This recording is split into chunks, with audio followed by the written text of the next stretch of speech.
Well, hi there. It's Musty Hobbit, and it is time for another Cartridge Club Hangout. It is Tuesday, the 21st of November, which is Thanksgiving week for us in the States and Black Friday week for everyone else in North America. So uh, this week I have been off work. I took this week off just because they said that the time was available, and so I wanted to take advantage of it while I could. So I have been plugging away at games. I just got done finishing Recore, which is one that I had sort of been stalling out on, and I managed to push all the way through to the end. That game ramps up. The difficulty gets super challenging. It's no joke. So I encourage people to play it. Do not let the point when it spikes in difficulty be a deterrent. I just needed to shuffle who was in, what bots I had with me, and that kind of did the trick. And then leveling with them between floors of the last, you just call it a dungeon. Kind of will get you there, but yeah. So this Breath of the Wild, finished Breath of the Wild. Monday, Last of Us Remastered, finished that. And then today, so far, I won't be beating any more games today. My hands need a little bit of a rest. Today, this morning, I beat Brothers Tale of Two Sons and then Recore as well. So that's 4 letters off my CCABC. For those of you following that on the Cartridge Club forums, I think that leaves me. What does that leave me with? D, K, technically, V, and so I think I have something slotted for all of those. My X game could shift, I think. This I really want to plug in. I could plug away at Zexus and see if I can finish it. But yeah, it's felt good. I have the remainder of this week off until I go back to work on Monday. So hoping that I can knock out some more. Maybe start some games. I have something that I have in my pickups that I am likely to. I will probably start it tomorrow. But yeah, it's been nice to have a couple days off. We went to Chicago. We saw the Symphony of the Goddesses. Fantastic. I was going to do. I thought about doing some kind of like formal review of the show, but I don't know that. A, I don't have any footage, and B, it's just I can only say that if this show comes anywhere near you and you have the opportunity to go see it, it is that good. To compare it to Distant Worlds, and I know that some people have seen the Final Fantasy traveling show. The biggest difference between the two is that Final Fantasy plays across different universes. There's not one cohesive sort of storyline, or at least they haven't tried to perceive it as one. And so it's kind of disjointed for Final Fantasy, right? You have each game is independent. Each game, you may like music from 7, but not music from 9, or vice versa. There's most of the, and some of the Distant World stuff kind of is gravitated to the MMOs, which is totally justified. Those have huge player bases, but I think when someone says Final Fantasy music, I think people kind of go directly to kind of the big ones, right? Since the PlayStation era being kind of the biggest of those. So if you can go see Distant Worlds, go see it. Go see it. And I'm sorry. Go see Distant Worlds if you can. Go see Symphony of the Goddesses. It is that good. Do not miss your opportunity to see that if they are coming nearby. I know that are going to be seeing them next week. I know that they're going to be in Wisconsin in the beginning of December. I weighed going to that show instead of the one in Chicago, but the one in Chicago the venue was great. The show, like, extremely well put together. Yeah, it was just an absolute blast. But yeah, if you can go to it, do it. Do not miss an opportunity to see it. So let's see what else is going on with my time off. Putting together something for this week. Dropping a video on Thanksgiving is kind of a weird one. I'm afraid it might get buried, but I don't want to fall off on my schedule with Second Breakfast, so I will move ahead as planned. I just realized that maybe some people will miss out. But yeah, 5 people watching and nobody's here. So what else is going on? The Last of Us met expectations, like beyond met my expectations. Hello, Fitnat. How's it Good, going? how you doing? Good. Been talking solo to 5 people. Yeah. Enjoying Recore? It's been a busy week. Oh, my hands are tired. Running me through the ringer at the end. I swear. Yeah. I need to get back to that game, but some of those challenge rooms are really difficult. Even just early on that I was playing. Well, the reason why they're difficult is because the end is much harder. Is immensely different. Like, it just, like, maybe, like, I skipped dungeons. I got all of the stuff I needed from the main storyline, and then just sort of like random walking around like the main hub worlds, so the open areas. Mm-hmm. Everything that I needed to proceed all the way through the end. I looked up what the requirements were going to be, and it was super challenging. Like, I was very close to leaving that game and giving up. And then I said, let me change something. Let's see if I can get on a rhythm. And I did, and then it just took off from there. So if you're not ready for it, that game, I think I wasn't I didn't have enough health because I wasn't looking for the health packs, which are scattered all over the place. But yeah, it's yes, the platforming in the end is super challenging. Yeah, I really enjoyed what I played of it. I just didn't get super far. And it Pam had mentioned to me that she walked away from it because it turned into, because really the collectibles aspect, there's almost too much of it. Like, I found myself at the end, like, I needed, like, to get through. There's multiple levels of or multiple floors of the last level, but each of them has a specific number of collectibles and a specific level you need to be in order to get past it. And I found myself needing to, like, I looked up a walkthrough to basically just find where these things were, so that because I wasn't going to try and just randomly stumble upon them. Yeah. Is kind of like, if you, to give it a Mario comparison, right? Like, if it said, okay, if you need 40 moons, you've only collected 20. Yeah. But then there's no hints as far as where to go for the rest.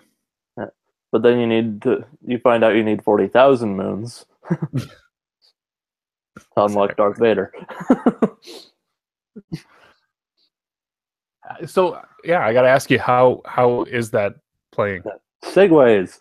Yeah, I've No, actually that's good. put That's good. around 14 hours into that now. I think 6 of those hours was me fumbling through the campaign like a dumbass because that acted like the tutorial for me.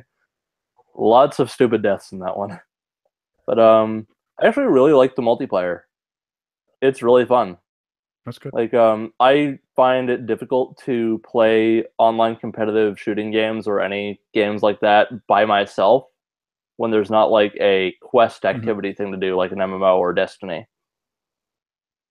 And what you're doing right now is why everyone turns their camera off to eat. Anyway, um Sorry. it's fun. But I've played I guess over 6 hours just by myself on that game because no one else freaking has it. Thanks, Twitter. But with putting people off But there's purchasing still, that. I mean, like you're not struggling to get into games, right?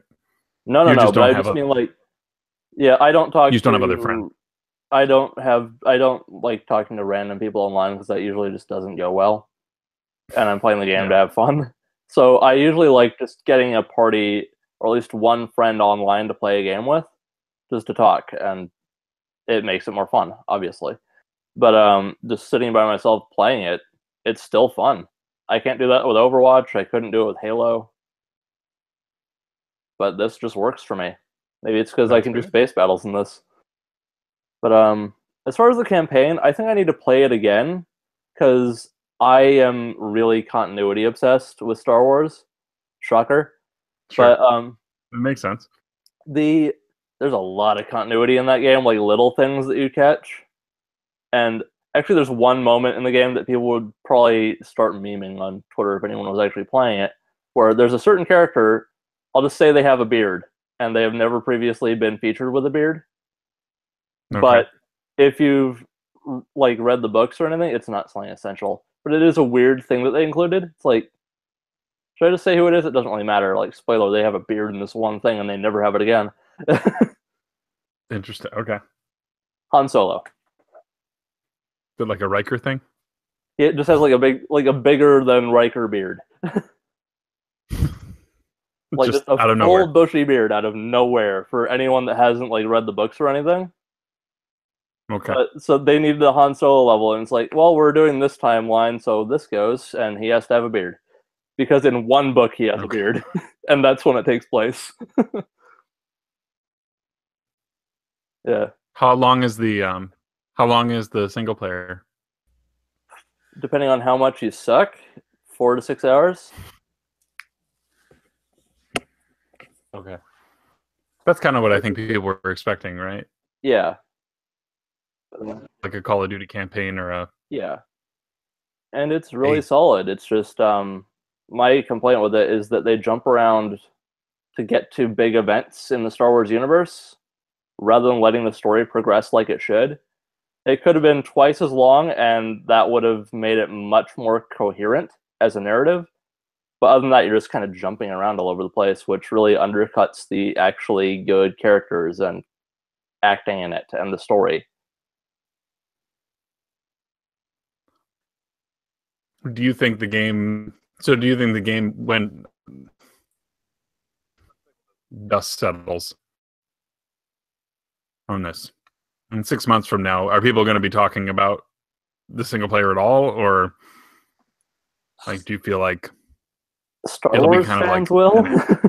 Like, continuity obsessed people will definitely be talking about the okay, single player.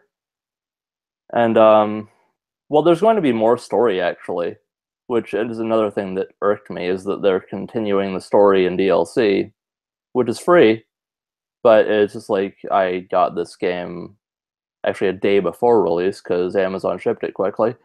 But it's like, okay, you're leaving me here and telling me to come back on December 13th. well, at least you don't That's have a to little wait. annoying. At least you don't have to wait I too know, but long. it's yeah, but it's like I already complained about narrative coherence, and it's like, okay, now you're just leaving bits out. Hmm. Like, it's really well done. I just wish they gave the characterization more time to play out naturally rather than jumping around all over the place, and didn't do the DLC thing. Do you think the shortness of the campaign kind of forces that, or is that it? A little bit, yeah. Because like there are things that it's hard to unnecessary. I mean, you run into that thing where you almost unnecessarily lengthen a campaign. So there's that fine line between too much. Yeah, but yeah, don't worry, Milo. I'm not gonna do any more spoilers.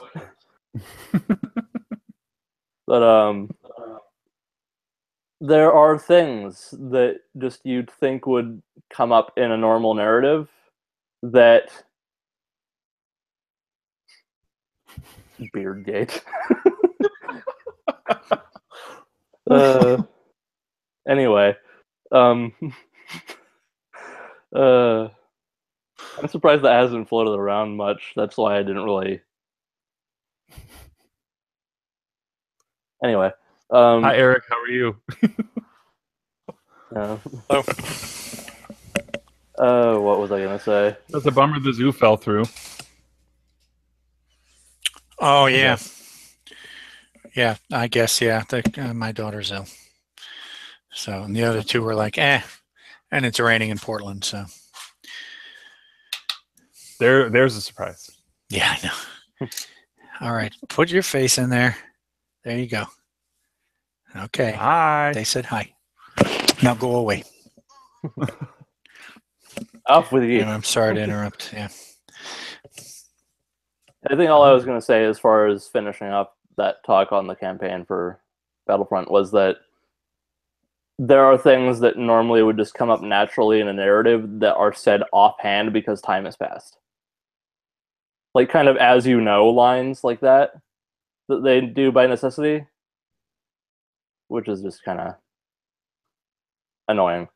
But my major complaint really is that there's not more of it, which is a sign that what is there is good.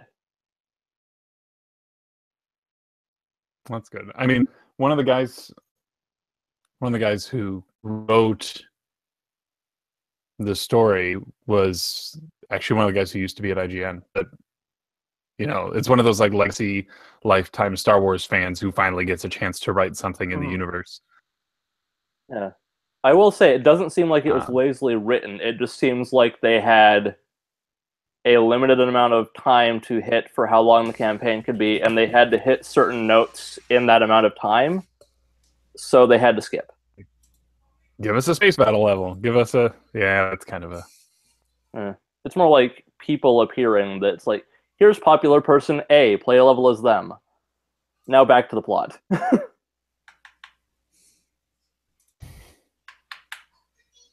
Yeah, well, I mean, that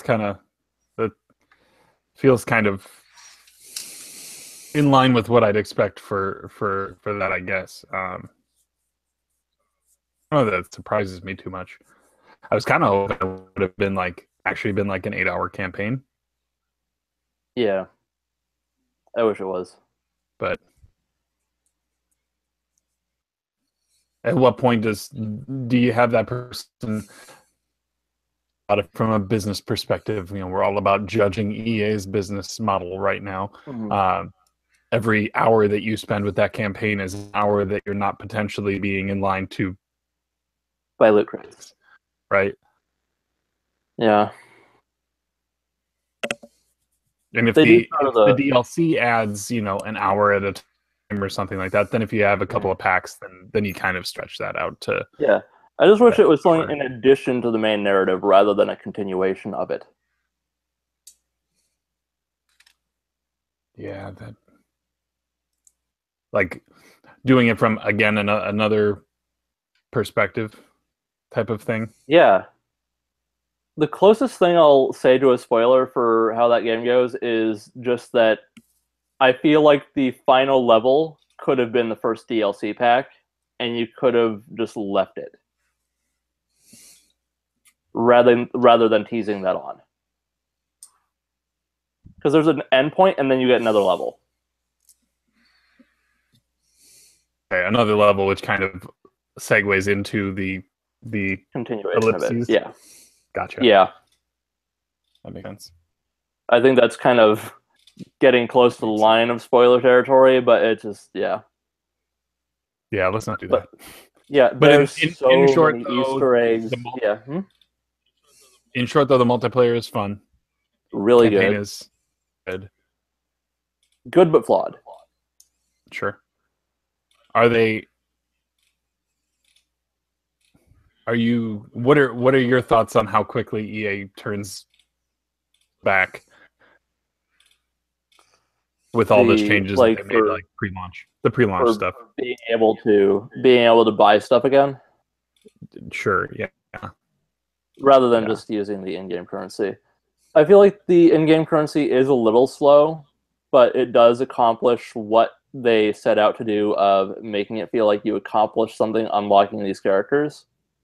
Like, I made what people would consider the mistake of buying 2 loot boxes to get cards and stuff, not with real money, in-game currency. And that prevented me from being able to unlock characters faster.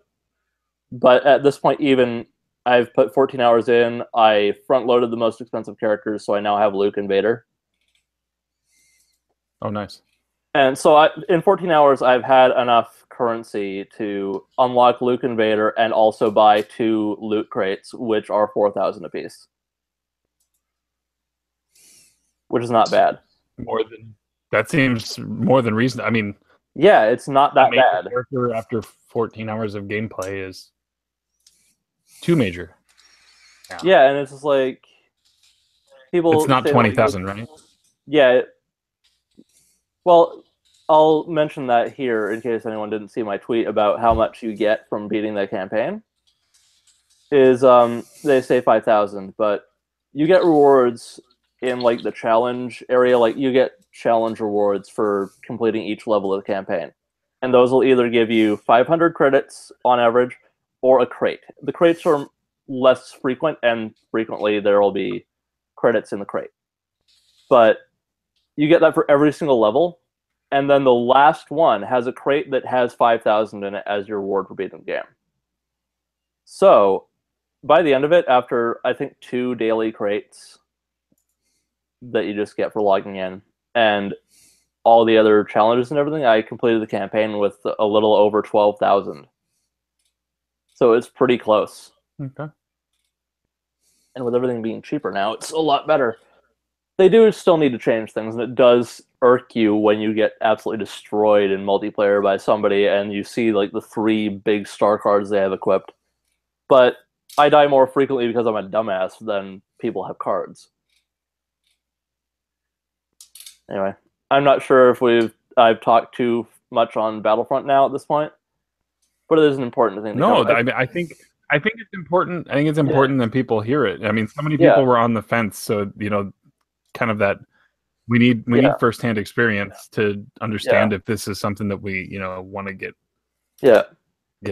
I will caveat my opinions on. You could argue that I'm biased for Star Wars stuff because I collect Star Wars books. I read all the books.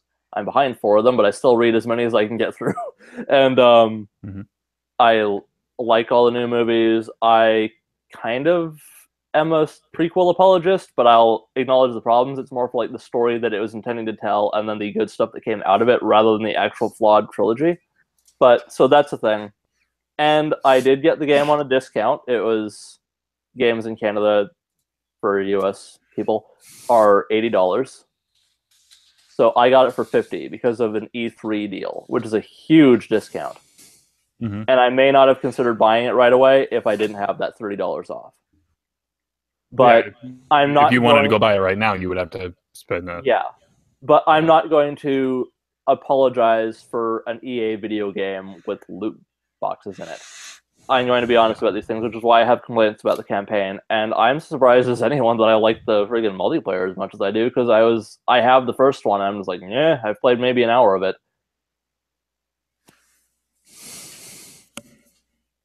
But it's like with all that bias out of the way, yeah, I'm enjoying it. I think it's a little overblown, but I understand the complaint. I just think we should be talking about other parts of the game, not just that. Moving on. Unless you have Sling Dad. Eric, did you end up doing that trade up deal? For Battlefront 2? Yeah. No. I reconsidered at the last minute that I didn't even want to pay $27 for it. I'll wait. Sorry, am I killing the mood here?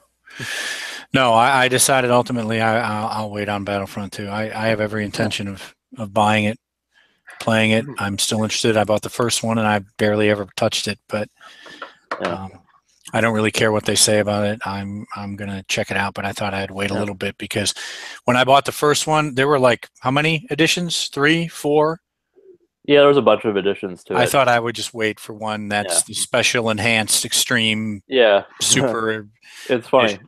With the first one, I bought it about a week or two before they announced the Ultimate Edition that had all the DLC in it, and it was $10 more than I spent for just the base game. Yeah. Like, oh, mistakes were made. Yeah, I made a mistake. Yeah, I got one of the editions, and then they quickly released another better one, and I'm not prepared to play it right now, so I'll just wait.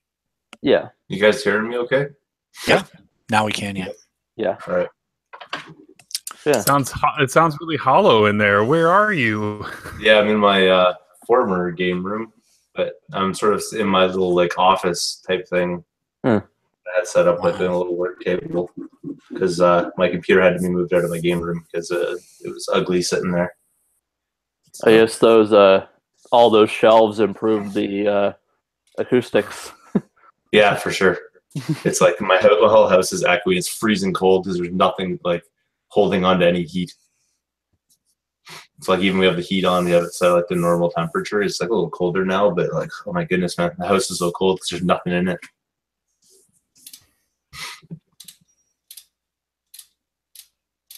I thought maybe you had moved. No, we have to sell this place first, but we're getting there. That's good. Well, and the other house isn't ready yet, so that's probably not going to be till the new year anyways. Yeah, you wouldn't want to move in there if it's not ready yet. Well, yeah, like, has no kitchen or something like that. It's kind of not really a survivable scenario. No washrooms or...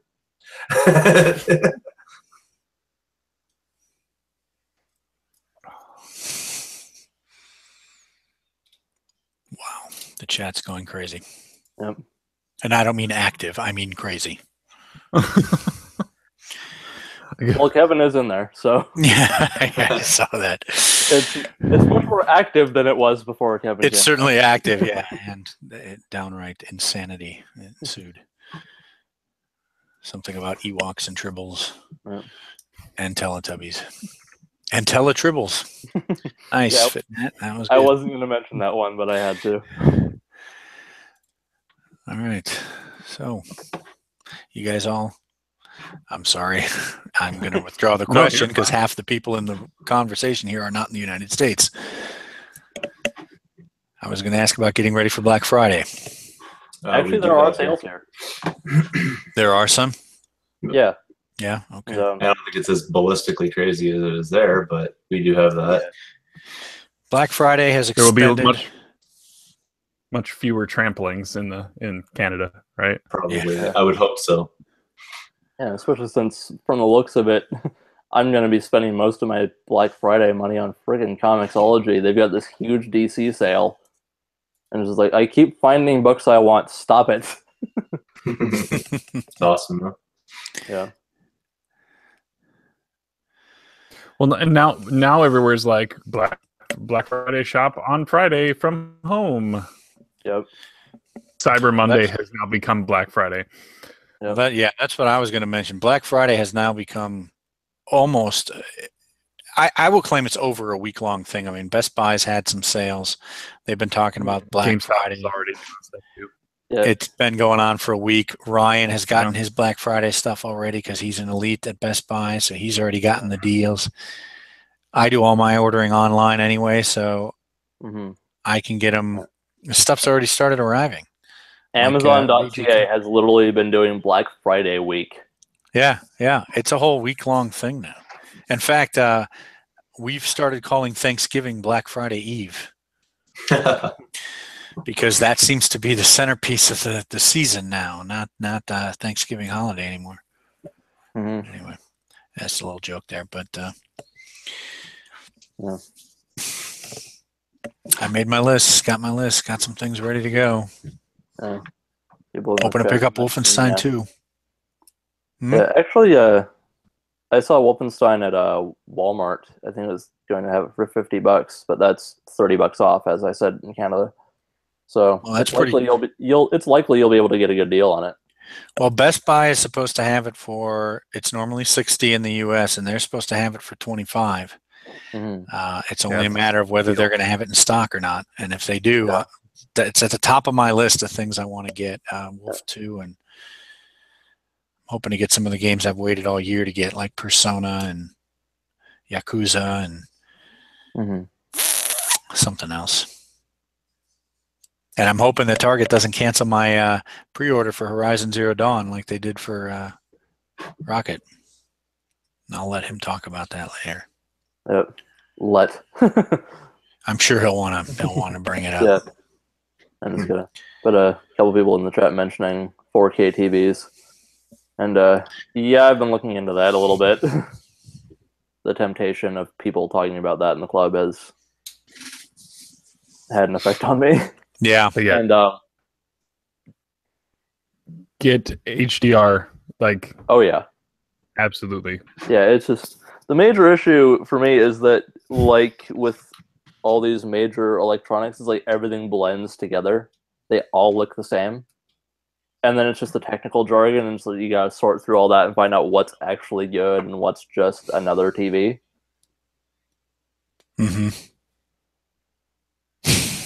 Poor Kevin. I'm reading the chat, sorry. Yeah. And stop looking at the chat. I know, I'm sorry. Be catching up in a minute. Chat's interesting. It's not my fault this time. No, they're talking about the 4K TVs, and yeah, I saw this Twitter conversation where Kevin bought a new TV, and then instead of being able to enjoy it, everybody was hassling him about how it wasn't good enough. Yeah. But I still have 1080, so we'll just I've have to got live with that. I'm a 1080 guy too right now. Yeah, I'm happy with it. It's more the size of my TV than the actual resolution. The resolution is tempting, but it's just I've been tempted to get a larger TV anyway. So if I'm getting one, I might as well just look at 4K, right? Absolutely. So I've got 3 in mind that I'm going to look at for Black Friday, but I don't know if I'm going to go for it yet. It's just because my previous TV was a 720p plasma 42-inch, and now this 1080 is a hand-me-down. It's 40, so it's a bit even smaller than I was using before. And yeah, that's a little irksome sometimes. Yeah. My couch is really close to the TV. I mentioned my this TV before. upstairs is a 720 TV, and it looks absolutely beautiful. I think it's a gorgeous looking television. Like when it came out, it was 720p, and like 1080p televisions didn't even stand a chance against it. Pioneer is a beautiful TV. Yeah, I'm not saying that it's a bad TV, the 720p one. It's just that I ended up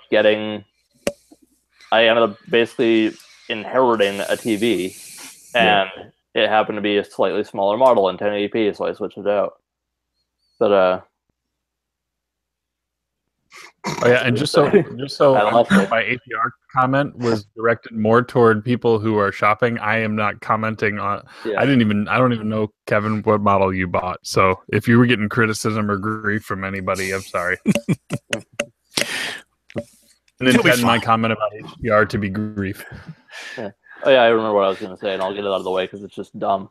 But I've made the joke before. I don't know if it was on here or just on Xbox or something.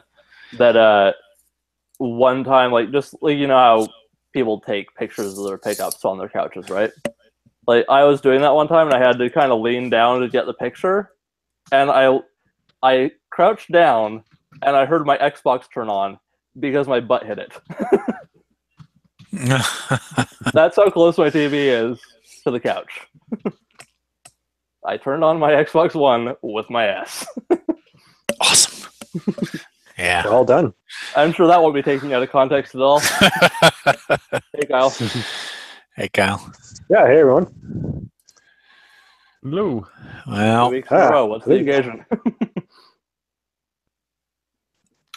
Game Gear. God, nothing else to do.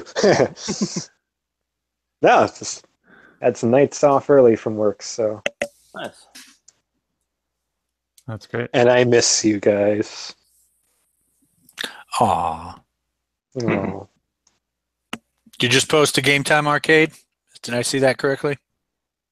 Yes, just got back from hanging out with That reminds me. Fearless Leader for a little bit. I'll get that downloaded right now.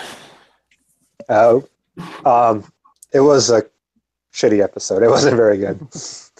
Oh, well, never mind. I'll skip it then. Yeah, I'm just you can skip kidding. this Come one. on. You have my permission. It's not very good. No, I'm listening. Always. I'm Yeah, all no, we caught just up. both I'm got all out this caught up. both off at the same time. It's like, hey, let's do that podcast. I'm like, well, I don't have anything planned, but okay, we'll give it a go. Uh-oh. Yeah. I got an error saying it doesn't know about your host name. Hmm. Mm-hmm. It says unable to resolve host Kyle325.podbean.com. No address associated with host name. Okay. Well, nope. And this time, of course, it worked instantly and it was just fine. Oh. So, no, it's all right. 9 times out of 10, they're just intermittent problems. I wouldn't be shocked if I screwed it up somehow. Well, this is downloading fast. All right, all set. Boom, added to playlist. Okay. I'm sure you were I all finally got to fascinated listen to the Breath of the Wild extra. No. Yeah. 6 months ago. First of the extras. The Oh. first, well, it's the fourth if you count all the other stuff that has on feed that's not weekly or a month, part of the monthly, but like the new style of extra. Mhm. Because like they called the Yacht Club interview an extra. They called the Secret of Mana Defense and the CC 100 are extras. So technically, Well, I'm going to pull an Eric here and download that. Breath of the Wild. Breath of the Wild. Yeah, I didn't listen Okay, to we it won't- originally we won't either. go into discussion. Yeah, no, definitely not. Hashtag just beat it. Yeah, you've been Congrats. completing quite a few Congrats. games here. How are you able to complete Breath of the Wild, Recore, Brothers is short. What was the other Well, one you beat? Last of Us? Ooh. You're simultaneously playing 4 games at once, right? Well, no, most of these are games that I have started. Like I started The Last of Us like maybe 2 months ago, and I was going to play this with my wife. She watched the like opening hour and a half or so, and we just couldn't find time to get back together to continue that. So I was like, I'm just going for The it. hell with And this? yeah, I was like, you know what? If she's not like asking to play it or asking to watch it, and it's hard to kind of get time where the kid won't walk in. So for safety's sake, I'd rather him not see some of the things that I've seen now. Game to everyone who's going to play that for the first time during Club Month next year. Enjoy. Yeah, I'm playing it for the first time. Can I ask, and this isn't a spoiler, but can I ask, did you kill them? Stop. It's not a spoiler. What do you? Did you kill any nurses? I thought we were still talking about Zelda. What game did I miss the title of? Last of Us. Last of okay. Us. I'm sure Musty doesn't have a problem with Zelda in front of his child. No, What? I just got mixed up. I wasn't paying attention when you started talking about Last of Us, and I thought you were still on Zelda. Never mind. I was just asking if you killed any of the nurses there in the game. Let me answer the question by saying, take the life of anyone who I didn't feel was trying to take mine. So you killed all the nurses. Great. That's all I need to know. No, All right, I'm gonna go eat now. I didn't. Eric, have you never We were played Last of talking about Us? Silent Hill, right? Silent Hill? Silent Hill? Is that what we're talking about? Silent Hill nurses? Them scary. I only played a little bit of Last of Us. I'm kind of struggling. I think it's off to a slow start, but I know it gets better. So Yeah, that first level is really subtle. yeah, it's a little rough. Yeah. I didn't get much farther than that, but that's because I was sucking at the game and I got distracted by other stuff. But I really do need to get back to that. But yeah, I really enjoyed it. Everything that I have completed this week, I really enjoyed. I was this close to quitting on Recore. I'm glad I didn't. You were looking for stipulations to call it a polykill without credits.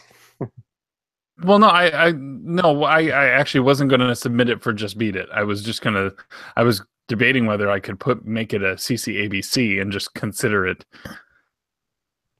good. But then so at that point I left and I went to the grocery store. I took like an hour away from it. I came back. For some reason, the ability to back out of that dungeon was missing, and then when I quit the game and then came back into it, it was there. Sounds like a bug. So I don't know. I don't know what happened. Yeah, I mean, it could be a bug. But basically, yeah, I went back in. I switched out which companions I had with me, and then figured it out, muscled through, got it done. The platforming in that last stretch is super difficult, extremely difficult. Yeah, still Lots of a precision. must get, I think.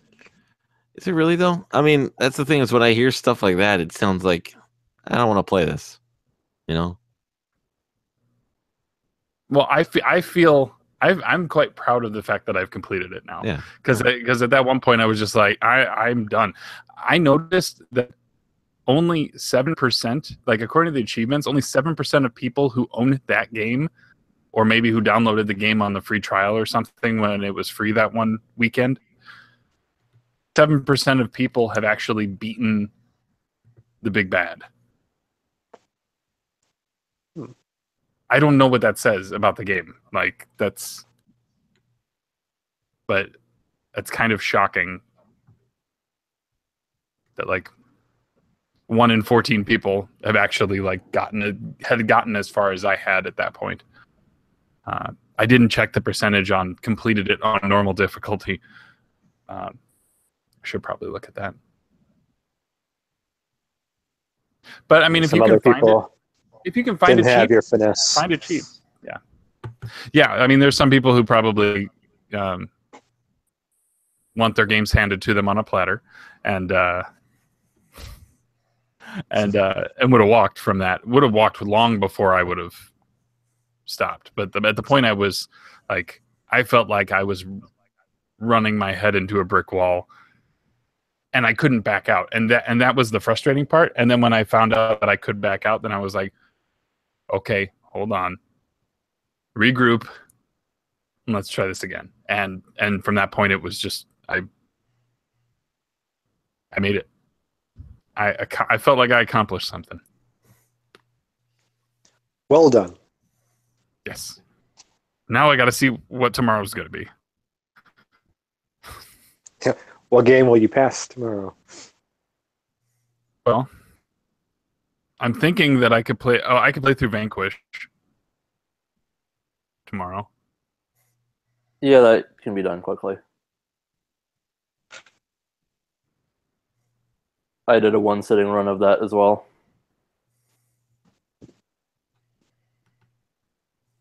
Yeah, 3% of gamers finished Recore. 3% of gamers who played Recore finish it.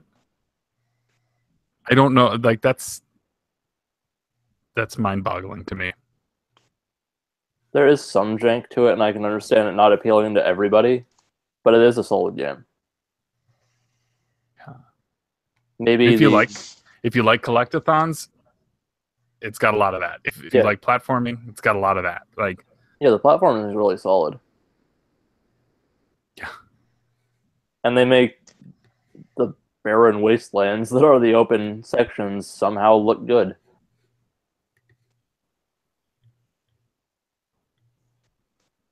yeah, I mean, I don't know that I'm content with the time I put into it. I don't know that I would ever want 100% that.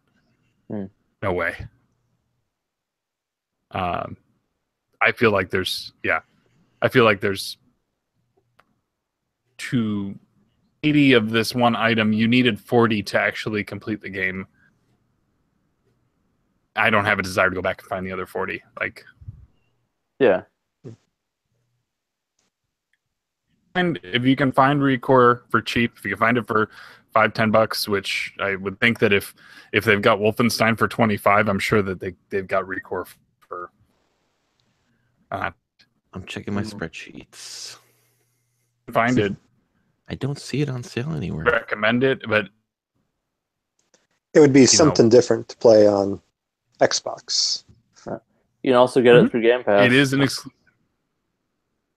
is on Game Pass as well. And which you can get for $1 right now. Yeah, I was going to say. You can get a month for $1. There's also a 14-day free trial. Of the Game Pass or Game Pass. Live? Oh, okay. And it's not an online game, so you should be able to play it. Yep. Yeah. Yeah. What have you guys been playing? Fitnat talked about Battlefront. What? Yakuza 0. Oh, shoot. It's getting real serious now in this game. I'm like a couple chapters away from finishing it. It's getting real serious here.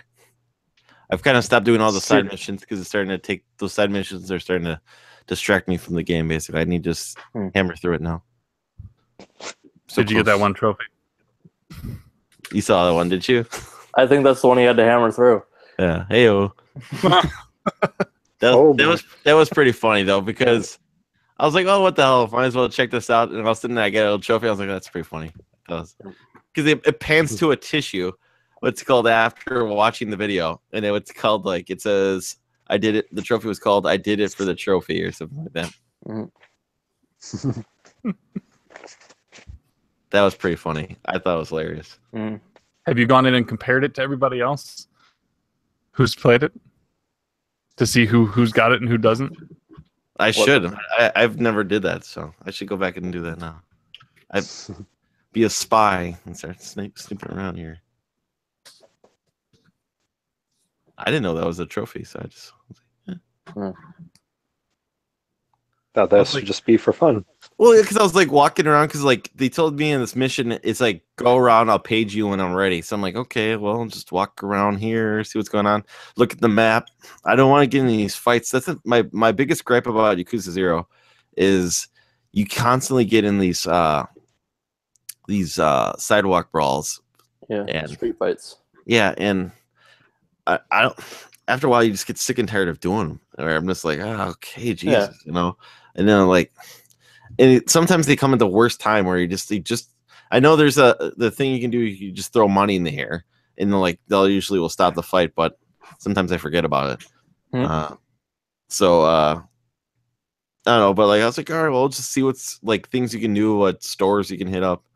And I couldn't find the businesses I was running, so I was just like, well, I'll just check out the erotic videos here and see what's going on.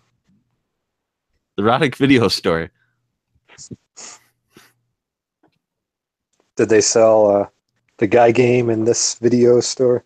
No, because it takes place in 1985, I think. So the guy game wasn't in existence yet. I think it's 1985. But I was asked if I preferred beta or VHS or something like that. And you answered with, "Oh, that wasn't like an option. It's like just make sure that I think he said make sure you pick beta or VHS. What the correct one." So I selected through my videos and see which videos I apparently found on the streets apparently are unlocked. That's creative. Yeah. I need to play through that game.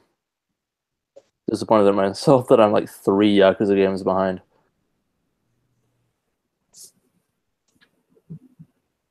Yeah, that's the thing is there's so many still games like from last year I still haven't like played and I really want to play, like Witcher 3. You know, I hear that's a hike, but I don't want to play that after probably playing what's it called, Horizon Zero Dawn, because that's another open world game. I try to space those guys out so I don't burn out on them. Yeah, that's why I only played a little bit of Horizon, because Zelda came out, and I'm like, I don't want to be comparing these two games, so I'm going to start Zelda. I haven't finished either of them. Yay. Uncharted 4 is a big one from last year for me. And Doom, that I just need to finish. Doom was fantastic, too. Mm-hmm. I had a lot farther in Doom than I did Uncharted, but...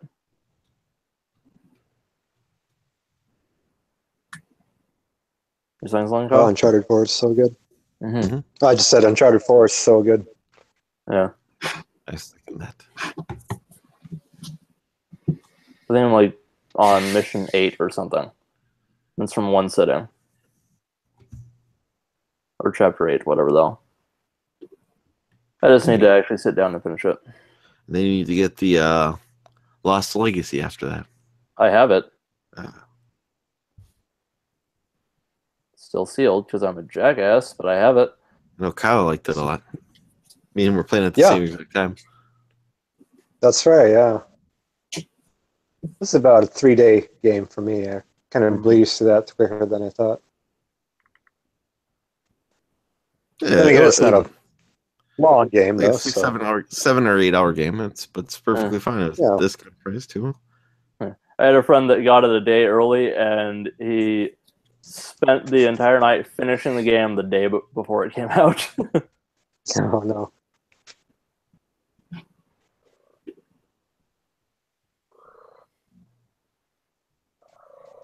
Here's how it ends. Nah, it was just like, really, you really powered through that thing, didn't you? But...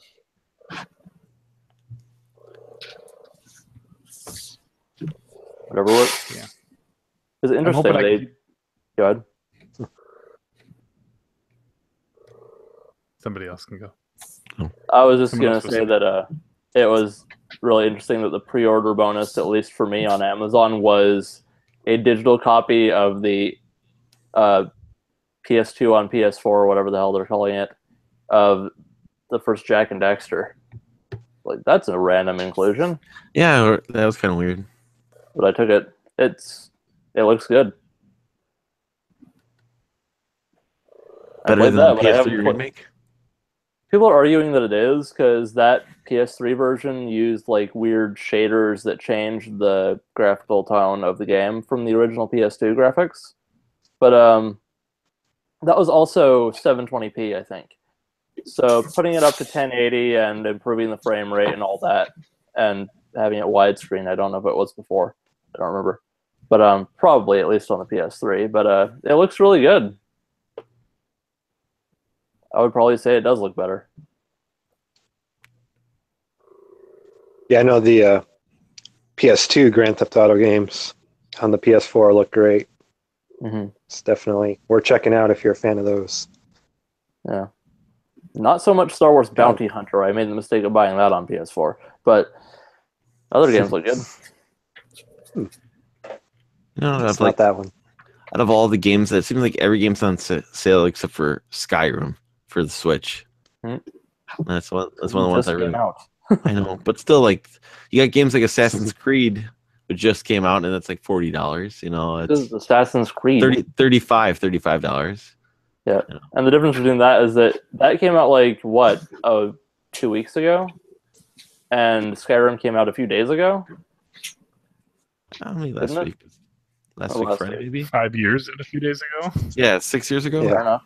But that version, 6 years ago.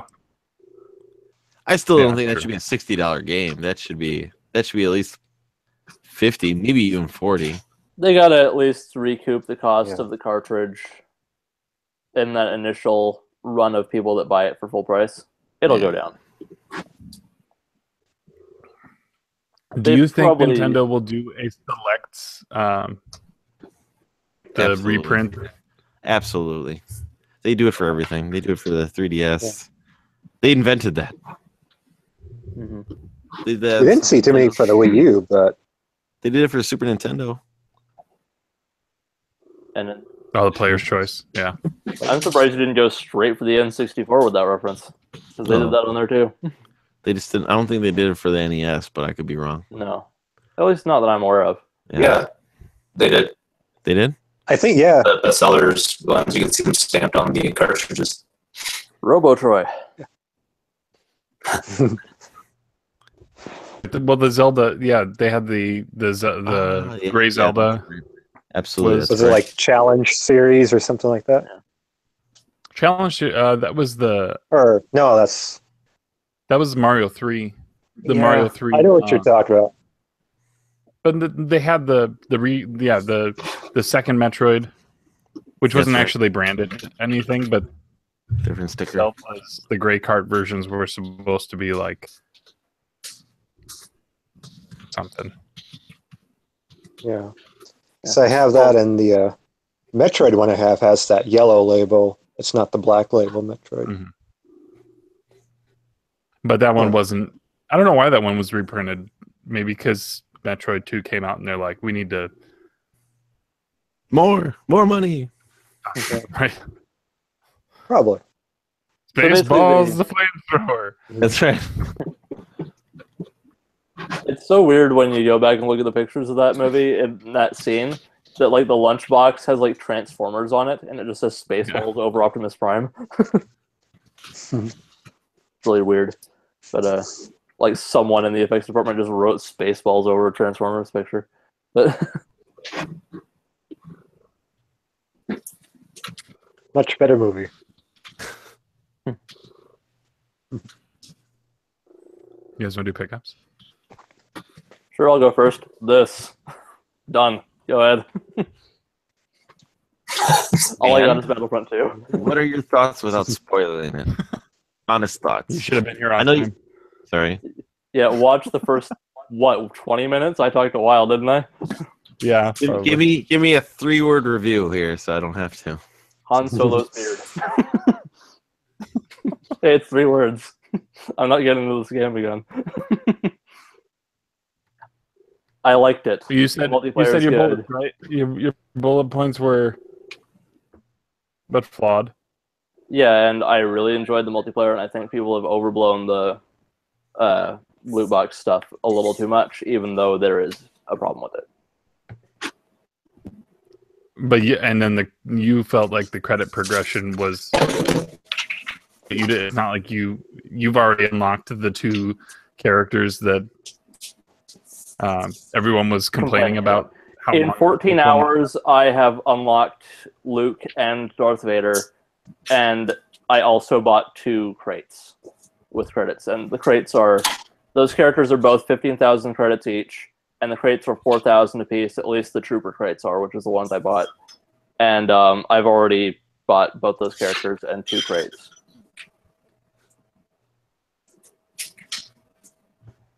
And 6 of those hours was just the campaign. So, anyway. Just tell us how you really feel about it. It's good. Play game. Anyone have pickups? I have pickups. Okay. Lusty's turn. Cool. Well, yeah, I went to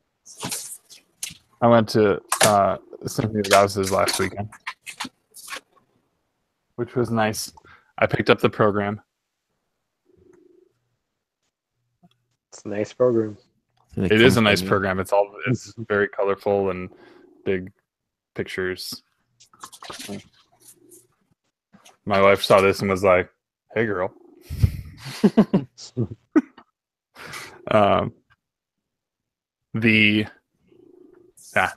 isn't. There's the I might see it in 2 weeks. You are well. I might if I don't get tickets. Depends. Spoilers.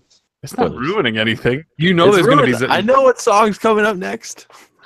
You know there's Zelda music in the Zelda concert, right? No. Yeah, it's not like they list Qui-Gon's noble end in the flyer. There. That's right. That's right.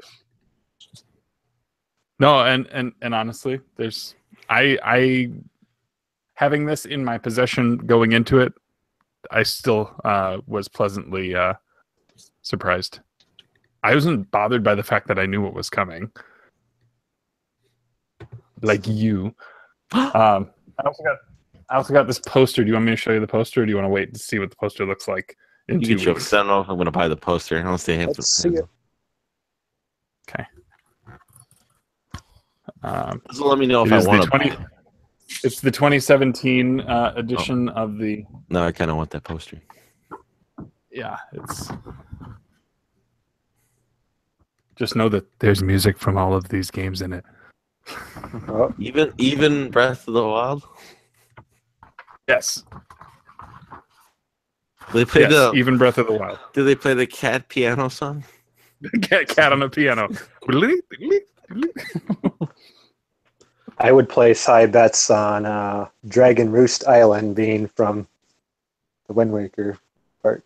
God, I need to play that game again. It's funny because Wind Waker, like they just imagery that was on. So my wife says, "I want to play a Zelda game." I'm like, Waker looked. She's like, "Oh, he's super cute. I kind of want to play that." So I'm debating whether to, because like I could get the HD. I don't have the HD edition yet. I could get that, have her play that first. I have this NES Classic. I could have her play Link to the Past first. I have.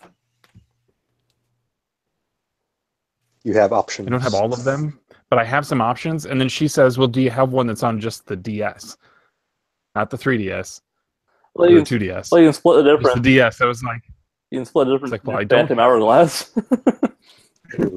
but in the back of my head, I'm like, do you want to play Spirit Tracks or Phantom Hourglass as your first Zelda experience? Mhm. I don't think that's a good idea. Well, she already expressed interest in Wind Waker, so might as well do that one instead of saying play this one instead. That's what yeah, But that's a good point. and the HD does have improvements to like the sailing and all that, and it just looks really good. I haven't played that version yet, but I really want to. I already have it. Okay, so pickups. Not I went to a show pickup. I went thrifting. This ran me $2.88. A Super Pad 64. Oh, cool. Ooh. That's wild. Yeah, it's got the triggers under That's how here. you play. Are those actually good, or are they like the ones we've talked about before? I don't know. I think that. Can we see it again? It's by performance. Hmm. I don't know. Only one way to find out. If it sucks, just send it to Jared. I'll mod it and make it good. Yeah, I mean the stick on it feels okay. Troy's been taken over by the Borg. Yeah, for sure. I'm a believer in the hype. Then after listening to Dollar Dorks, I happened upon this, which ran me $3.88. I have not listed it on eBay yet, but I found this micro cassette recorder. So Chris Roberts' recommendation special. Yeah. These go for. He says these specifically go for, this model specifically goes for like $25. Oh, Big okay. money. $4, and I can turn it around and maybe make close to $20 on it. Then I picked this up because it said GameCube and it's a Pixar property. So I think Incredibles. Timely. Someday yeah, that's true. Sequel's coming, right? The teaser came out. And then this one had sat in the bin of that secondhand shop that I go to a lot, where if it's there for 3 months, it gets marked 80% off. Granted, they had it marked as a Wow. 360 game, which had a sticker price of $10, so I ended up getting it for $2. But that's Sega Soccer Slam. And I quickly looked at it while I was in line. $11 complete. So, but Nice. it looks like 3-on-3 soccer and characters like luchador wrestling characters. Oh, that's worth $2 right there. Yeah. So I don't know. know. Just looking at the picture.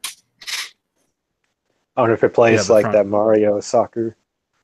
the cover, maybe it's by Sega. No backwards compatibility for that one. Unbelievable. Nope. I think not it's yet. JoJo's Bizarre Adventure. And then I got mail. I got mail from the totally random. Troy, say you've Flock got of mail. Hey, you've Flock got of mail. Nerds giveaway. It's not So, spam. My mic that Miles and Catherine. Yeah, it's not bad. Oh, sorry. But Oh wait, before I talk about that, also Game Informer came in the mail, and Monster Hunter World is on the cover. FYI. nice. Oh, Spoilers. and one last thing from that secondhand shop. This Yay. Wow. I got this for $12. So Too much. streaming. Xbox One. It is the PS4 Oh, okay. camera. Oh, That's much better then. yeah. That's awesome. I have that. So if I decide to go down the path of VR at some point, I'll need this. If I don't, that I can do voice commands now if I plug this thing in. Or stream. hmm Or I could stream with a camera, or other stuff. Yeah, Sexy get some time. Move controllers and stuff like that. Sexy time. Yeah. So You can do the playroom. thankfully though. that was there. I saw what? Oh, I'd say you can do the playroom. I think they shut that that's down. a free didn't they? game. That's a free game with the camera. Oh, did they? I feel like they Huh. did, but I could be wrong. People were abusing it. Check on it. Anyway. Yeah, we don't want that.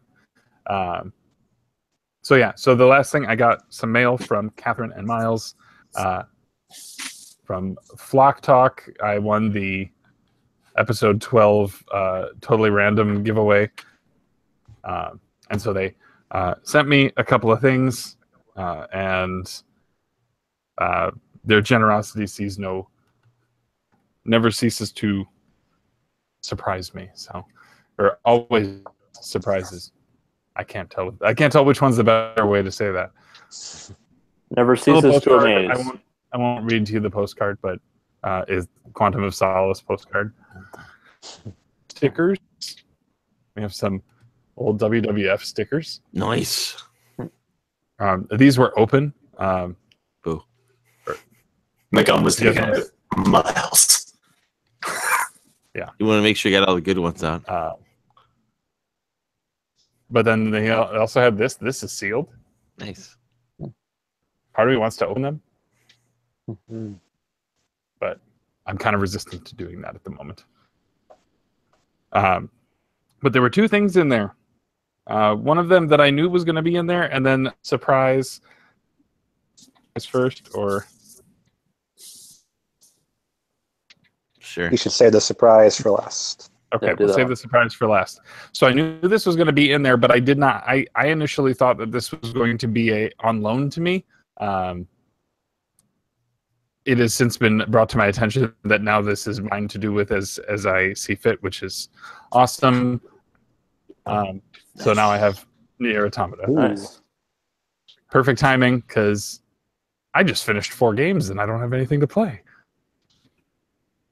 Now you've got And a I game wanted you to have play to that finish this year. 4 times. 5 times. That's right.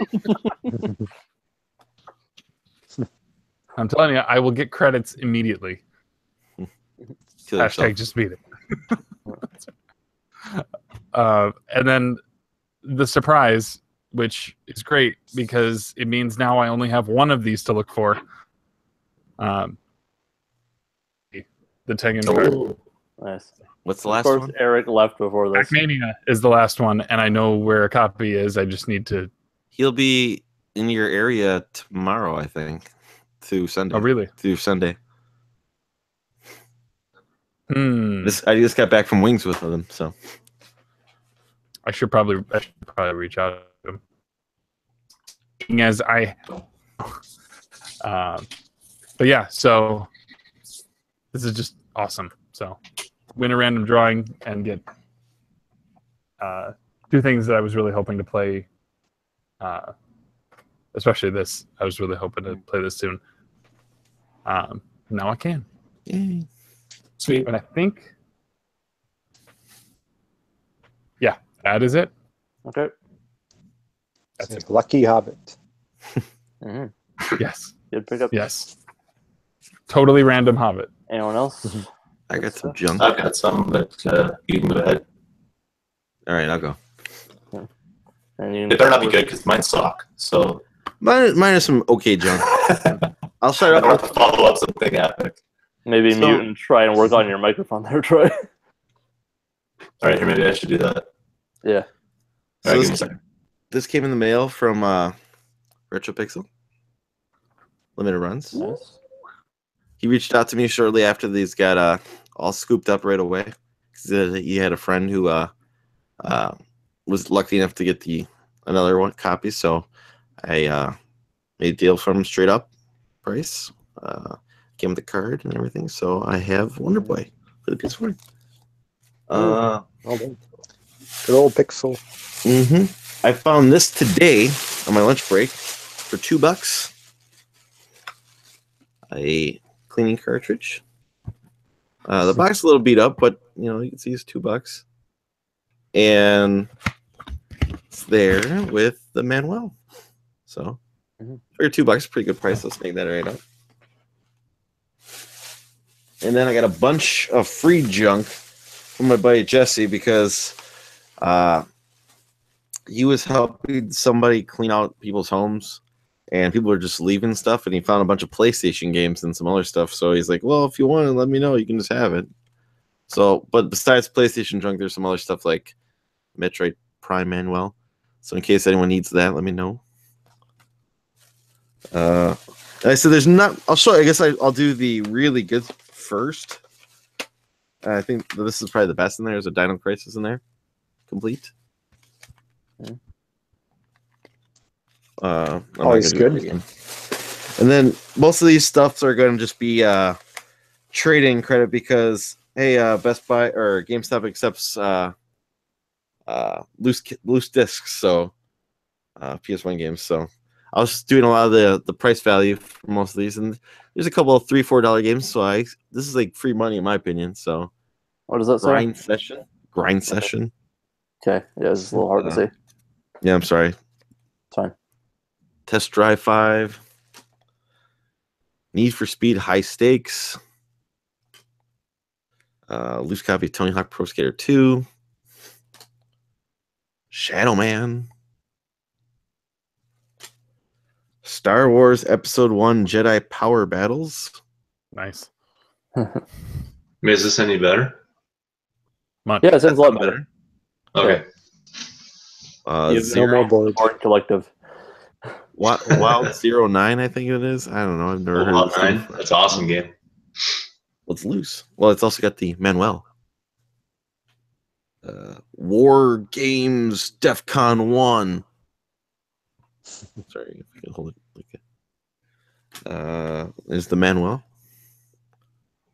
Interesting they used the same logo as the movie. Is that really? Oh, is there a movie? It's like the same font. Was it Special Ops Stealth Patrol? Manuel for that game. A Crash Bash and Spyro Year of the Dragon demo disc. Hold it up. Sorry, I missed the preamble to this. What is all this from? My buddy Jesse was cleaning up people's homes, I guess people who didn't pay their rent or something like that. And he said there was just leftover stuff, so he took it. And he's like, "Here, you can have it for free." So I That's got hot. It's hot, yeah. Halo Reach, loose.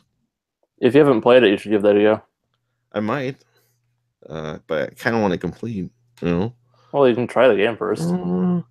Ape Escape. That's a decently priced game, isn't it? Mm-hmm. Gran Turismo 2. It's the first disc. Which? Yeah, is that the simulation or the? It just says Gran Turismo 2. So arcade mode. Yeah. Okay. One- Okay. Which version is the one that smells like tire rubber? I don't know. Like where you scratch the top of the disc and it smells like burnt rubber or something? That did a weird thing. Really? Yeah, that was a weird thing they did with one of them. I don't remember which one. But That's awesome. Grand Theft Auto 2. Scratch and sniff games. Final Fantasy 8 Manuel. Nice. Legend of Dragoon Manuel. Hot Wheels Beat That for the 360. I do not think that was received well. Yeah, well, there'll be a loose disc. They'll take it at GameStop. The Fifth Element. Complete? Complete, yeah. Okay. Was I this don't know something? anything about that one. I don't either. Multipass.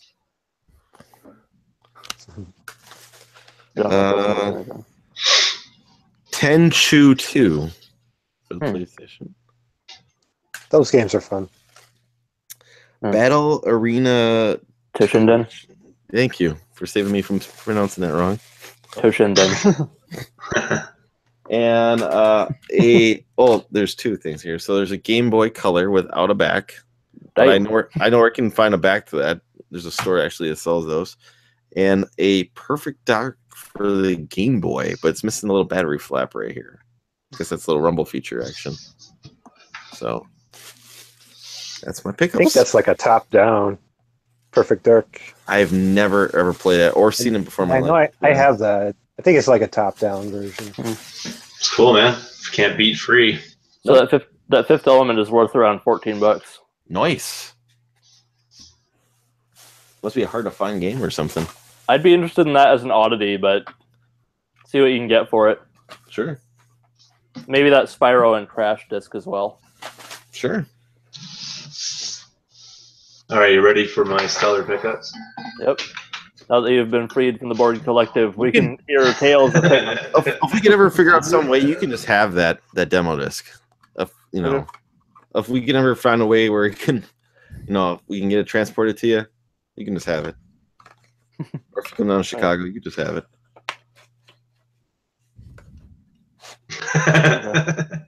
Or you All right, so for $3.99 and a bunch of other garbage that was in a bag, like wires, and I think there was an HDMI cable, which is pretty decent. But I picked up these two, just the jumper pack, because you can always use those, and a power supply. Hell yeah, you can always use the power supply. 64.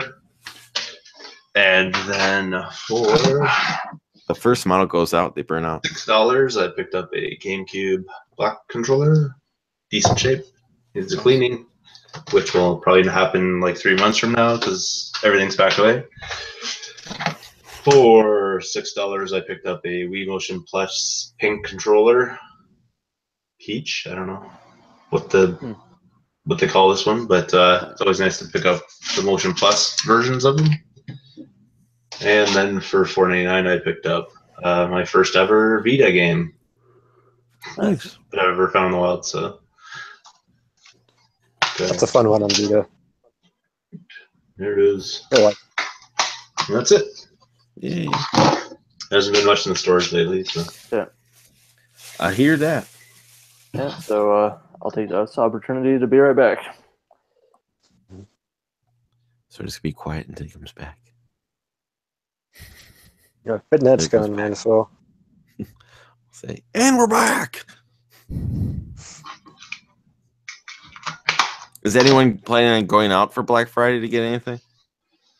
Hell's no, that's too chaotic for me. I'm way too antisocial for that. I'm using it as an excuse to get out of the family time early. So Nice. yeah, It's a fair point. After I found out, especially that GameStop has the Pro for $350, I'm gonna cash in my GameStop credits to get it. So gotta get there at 4:00 when they open on Thanksgiving. I never ever leave the house, but now I have an excuse to. So I'm like, sorry, I have to beat the PS4 cross. Pro. My wife has to work, so I'm. Although I could go out at midnight, but I'm not going to. A lot of the stores are open at like 4:00 and whatnot. 4 or 5:00 on Thursday.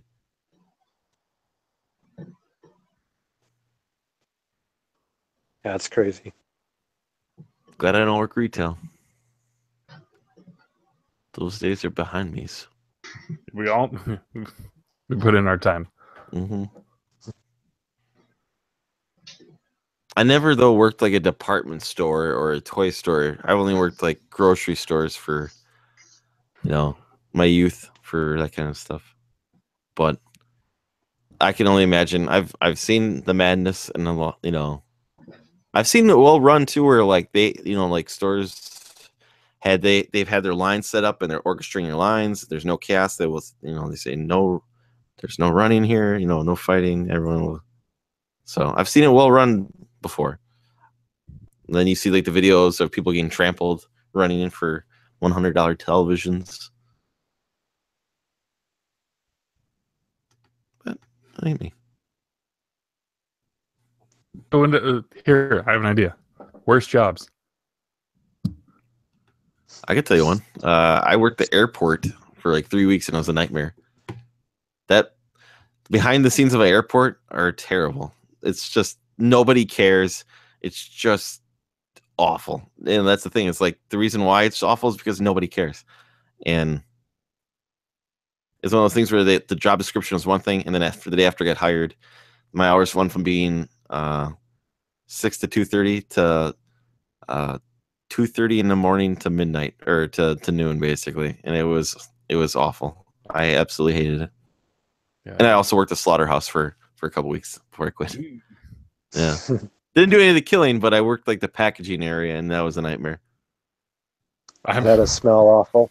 Yeah, it's one of those things where I just was like, I you're supposed to give 2 weeks, otherwise it's like a really shitty thing to do. I didn't care. I was just like, I called the sick number. And I said I'm done, and I was like, that was essentially it.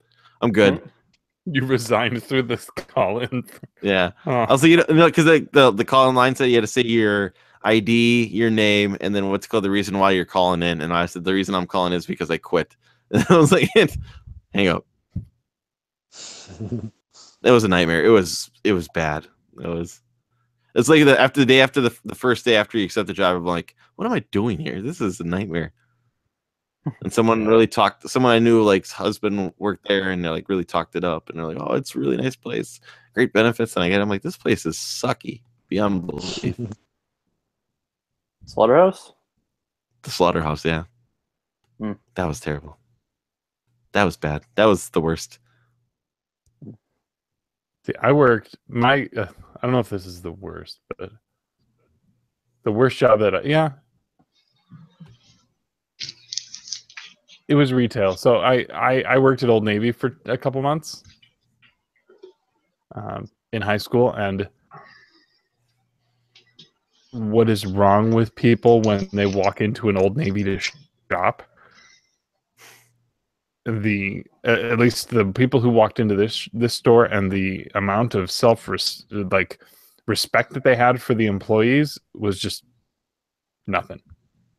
Like, it's like you would take something off that you would look at it on the hanger, and then you would just drop it on the floor. Like, there was just a pile of stuff that they would have to get picked up, and it was brutal. That and the Muzak that was playing, because they didn't rotate the CDs, so Oof. it was like the same CD just running on repeat, so like every hour and 15 minutes you would hear the same songs, and it was just on an 8-hour shift. It was just like, it would drive you nuts. So yeah, I left there relatively quickly.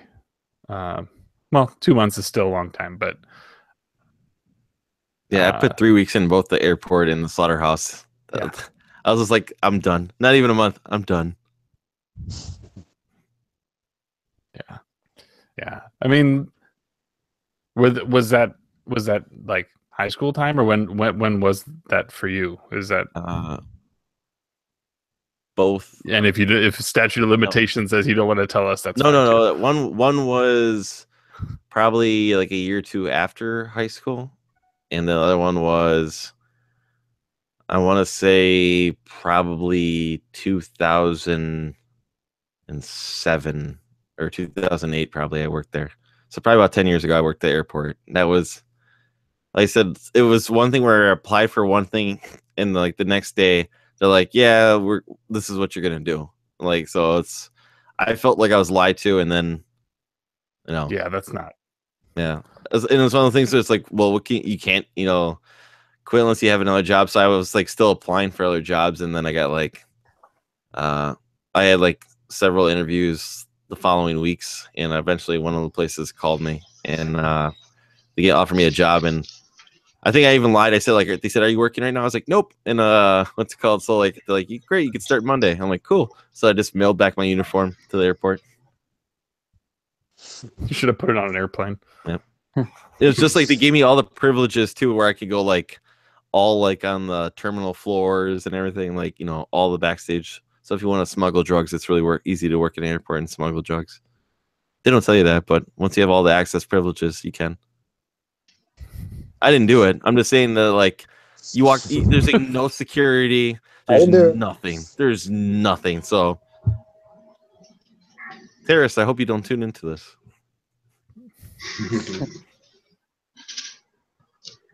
Most of that. I'm sure they have better things to do with their time than watch us. Oh, I'm sure there's cameras and everything too, but there's like, where you see all the security and everything, there's nobody stopping you. So I imagine, unless you're on camera doing something stupid, But yeah, it sucked. Sounds rough. Yeah. I mean, you're up to, when it rained, at least at this airport, the water goes all into the basement and doesn't filter out and drain. So you have to walk into like about knee-high pools of water, basically, to get where you need to go. So it's one of those things where I'm like, great, wonderful. Yeah, no, seriously, the water, there's like the sewage, like, it's not sewage, it's just rainwater just piles up, and then you have to go, there's nowhere to walk around. You just got to walk through it, and you're like, great, this is wonderful. Gotta wade through it. Mm-hmm. That's ridiculous. I'm not lying about that. It was into the I'm not calling it refrigerators. hilarious. That's nuts. Yeah, right into the refrigerators too, where all the food's kept for the restaurants in there. And I'm complaining about having to pick up some clothes. I got to hear the same song 5 The times. restaurants I worked in was just like the most awful place to work. It was like they were kind of like a chain. I guess they had like a couple of stores or whatever in different locations, and it's just the way they, like, I was a cook in my youth kind of thing, and I think it's just the way they wanted things done. It was so almost like a McDonald's kind of style cooking, like idiot-proof cooking, like no creativity, and it just, oh god, I'm like, and when I grew up, man, like as a young kid, like 15, 16-year-old, I was working in like fine dining kind of establishments and like cooking like lobster tail and filet mignon and stuff like this, and then I'm like going into this place and they thought they were all that, and it was just like the worst possible place to work, where I was just trying to get like cash and that's it. So I didn't really care. I was just like, I'm using my skills to get cash. So I was like working that job and working some other job and just trying to like generate as much money as possible to get a car. So I'm like doing that, and I'm just, I was so glad when I got out of there. It's just like, oh man, you couldn't even cook fries, and they're like, it's got to be exactly 3.5 seconds, and if you, I'm like, you have no creativity when you cook, right? Like you're that awful. So yeah, that's no fun. Yeah. Nothing here. Nothing So bad. Eric, I we're got talking out, about and I got out fast. we're talking about worst jobs. Okay. Is this where I'm supposed to share a job or? If you want to, but If I you had a bad job. wanted to give you context as far as what we're talking about. No. I never had a bad. I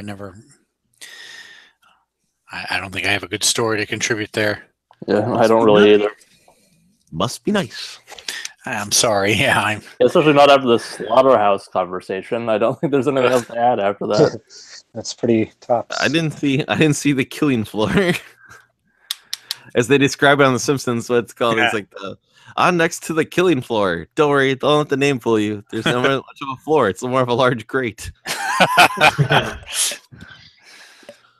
I didn't get to see that. I've heard from the people. They're like the people that work the killing floor, are especially a special breed, basically, where you just gotta, the people who work it are just made for it, basically. Yeah, I think they're called assholes.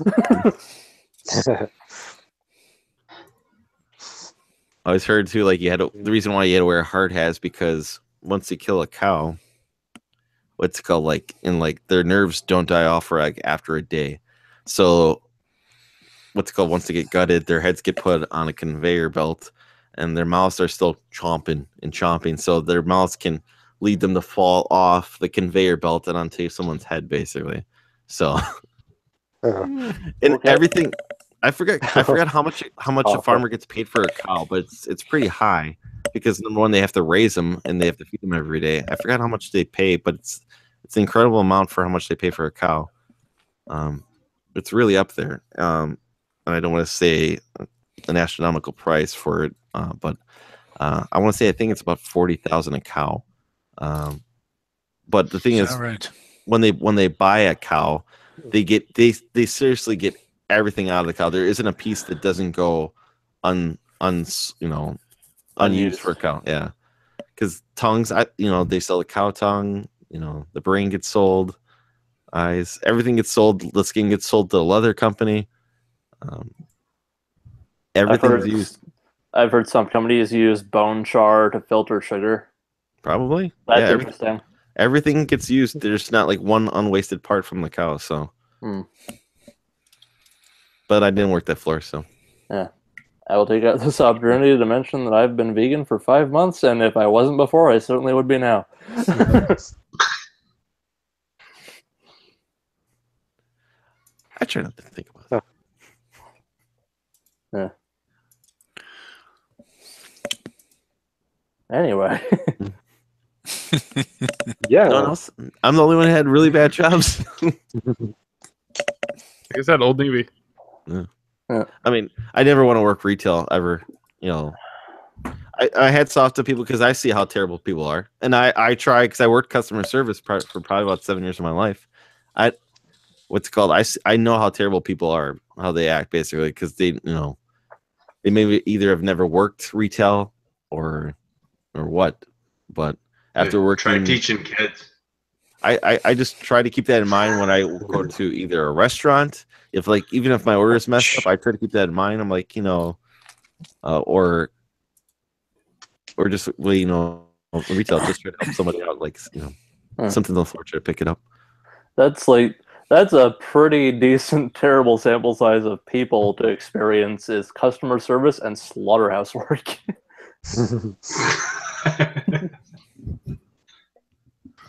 That would make you probably want to turn into a hermit. Or at the very least collect N64 games to dull the pain.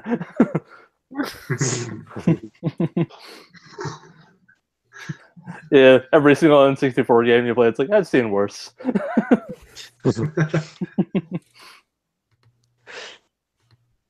Poor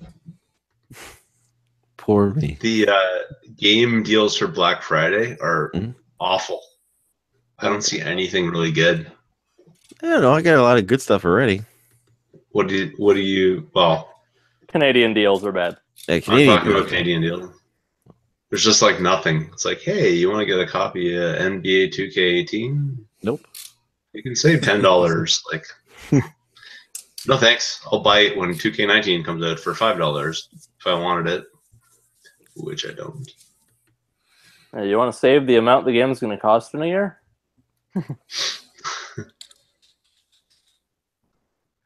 Yeah, everything's just like $10 off. That's it. It's nothing special.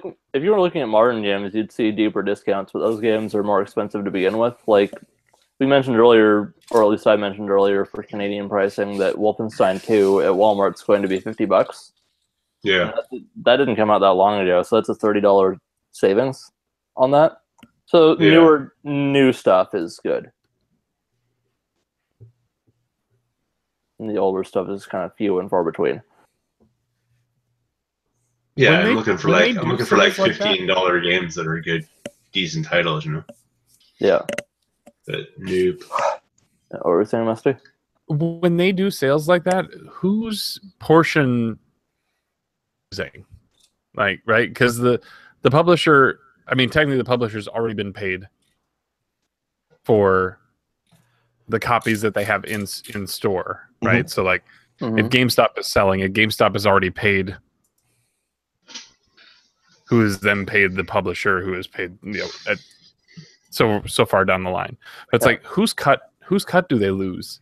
Well, it feels to me like they might be stocking the stores with some of this stuff, right? So they're buying it again from the whatever at discount prices. You agree to buy a certain amount of copies. You say we'll buy these many copies if we could sell it at this price, basically. So they would have to drop their map price, you know. Yeah, basically losing the markup, right? Like from what they originally had to pay. Cause, it's almost like they're losing their own markup, right? Yeah, like, because isn't it the case of like the whole thing with Black Friday is that companies are in the black or whatever the hell the term is for financials for the year, so now everything's just pure profit. They're in the red, and then they're trying to get into the black for Black Friday, whatever. Anyway, so everything's kind of pure profit at that point, so they don't need to mark it up. I could see. Yeah, and then they're getting rid of old stock before they have to drop it any farther in price. I mean, like maybe they're hoping, maybe GameStop is hoping that, hey, come in for these new game sales, but then, you know, hey, our used stuff is also extremely marked down, and that's all profit to GameStop, right? Yeah, get them in the store. They buy a bunch of stuff they didn't need. It's like, and you're all in profit, so yeah, and it's like now you're in pure profit, so you're just kind of impulse buying people into pure money. I almost wonder. Well, it's almost for GameStop though, because their big selling point is used. And one thing that I always, whenever I attend a GameStop, you know, mostly when I'm trading in my stuff, they always say, "Hey, you can buy a used copy for $5 cheaper," and people are like, "I'll just take that one. I'll save $5." And then that's how they make their profit. Really is on that.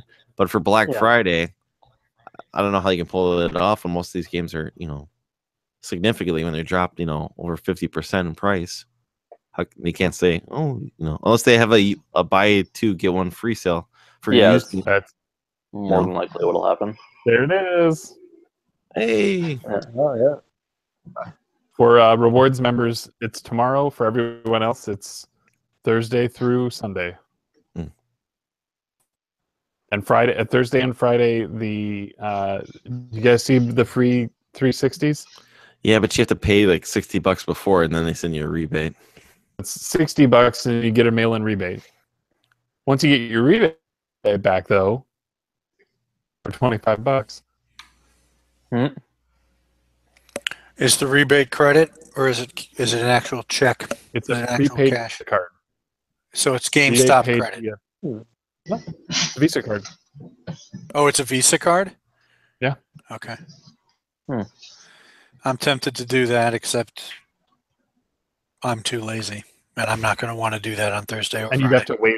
So here's how I bet things time out, right? They do this crazy sale on these 2 days.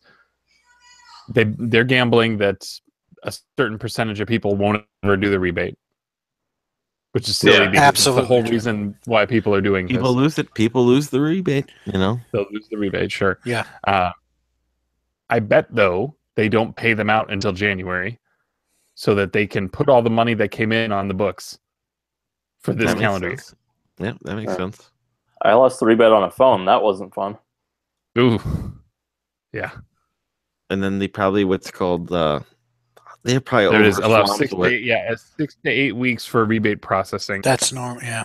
They probably have an abundance too of 360s too. Because They're trying to get them out the door, and if they can make $60 in the process from somebody forgetting. Mm-hmm. Oh yeah.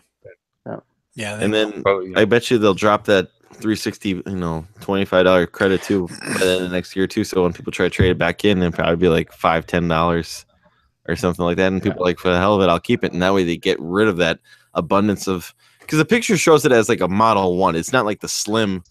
But you don't know that. Yeah. But the picture shows them as like the original model. If I walked into the store and there was a slim model or a, like, I wonder if they probably wouldn't have like a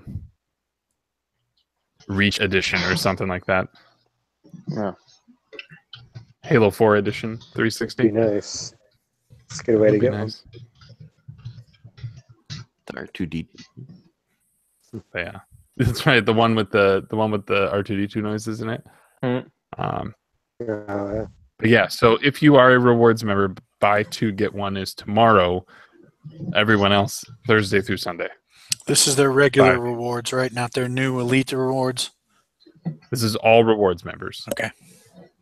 Pre-owned games, consoles, and accessories. Buy 2 get 1. Well, maybe I'll try to go out there tomorrow. Probably not. I like that attitude of yours. That sounds really good. Maybe I'll try it. Yeah, probably not. I hate, going to GameStop is always real hit or miss for me, and especially on a particular day. And I need to find 3 games I actually want that are about the same price, that are all in good shape, that I know either have manuals or don't come with manuals. Mm-hmm. Yeah, I'm just lazy. Because then the third game, the funny thing is I usually will find 2 games I'm like, oh, happy with, and then I'm trying to find like you, because I don't want to take like, let's say I have 2 $10 games. I don't want to take a game that's like $4. I want to find another game that's $10. It's close, close to 10. It's always a bit of a struggle for me. Mm-hmm. I mean, last year I think I did a few days after it. I found some games I was looking for. Yeah, it can work out. Like I got No Man's Sky for part of the 2-1, and now it seems like that's actually a decent game after they did that giant patch. Yeah, I'd like to get that game sometime. So many people turn back. That's what Flock Talk says they're gonna play. Yeah, No Man's Sky. That's what Chris is asking for, at least. I'd get it if all you guys got it. I haven't played it though. Still stacked up from last year. Is there multiplayer now? I don't know. Let's look it up. Well, because Kyle said that he'd get it if we all got it, and I'm just like, did they add multiplayer or something? Well, I thought, remember, like, you're not supposed to. I thought you were originally supposed to be able to find your friends throughout space, basically, on a planet. Like, you could meet up on a planet, but then they said, like, the universe is so big that it would take years before you would find it. Yeah, and then someone did, and they couldn't see each other. Yeah, they determined it wasn't true. They could be in the same place at the same time and not see each other. Well, screw that. Yeah, that game's changed so many times. It's hard to tell what it is anymore. Yeah, what it is anymore. Yeah. So it's not a mingle player game. Well, wasn't the game made by like a 6-man team also, and people were like flipping out that was in a AAA game was actually an indie game, right? Well, it was overpromised. I think that and overmarketed. Yeah, I think Sony was really excited to have it. Honestly, if the game had been given another year, and it launched the way that apparently has cleaned up some stuff, then maybe it wouldn't be so maligned. Yeah. And maybe if they had actually just released it in early access and iterated on it and then released it now, then people wouldn't be pissed. Consider that first 6 months an open beta period or something. Thanks to an update, up to 16 players can now exist together in the same space. Hmm. So pilots See, that's another change in the game. Yeah. But I've only the done. concept of matter does not allow two things to occupy the same space. This is false. Were you channeling Yoshi there? Yeah. That sounds like a Yoshi thing. That didn't involve yoga Gotta be or doing math. trigonometry. Really. It added that update, added multiplayer and 30 hours of story, and much more. Cool. They had a third alien race to visit. Maybe. That was another one. That was another one of the jokes of that is that like there was this vast universe and there was only 2 alien races that you could ever meet. I mean, I was never wowed by it. I know P2 was the one who was always really sold on that game. He always hyped it on weekly, but it wasn't. But So basically, you could travel through space and fall asleep because it's so vast. So. See a planet. I just wanted to go to planets and see dinosaurs. Is what all I wanted to do with the game. But Star Fox Adventures. Yeah. Actually, I don't know if there are dinosaurs in that game anymore. Or What did they patch them out? oh, I don't know. Were there ever dinosaurs? Is that the one? Did Star Fox I think you're right. have dinosaurs? They did. Okay, I wasn't sure. I know it was like a dinosaur game at first, and then I thought maybe they changed it. I've never played it. This was It's kind of a Zelda-esque. Yeah. Zelda-esque Star Wars or Star Fox. Star Fox. Yeah. The last rare game on the GameCube for Nintendo. Is that right? Yep. Well.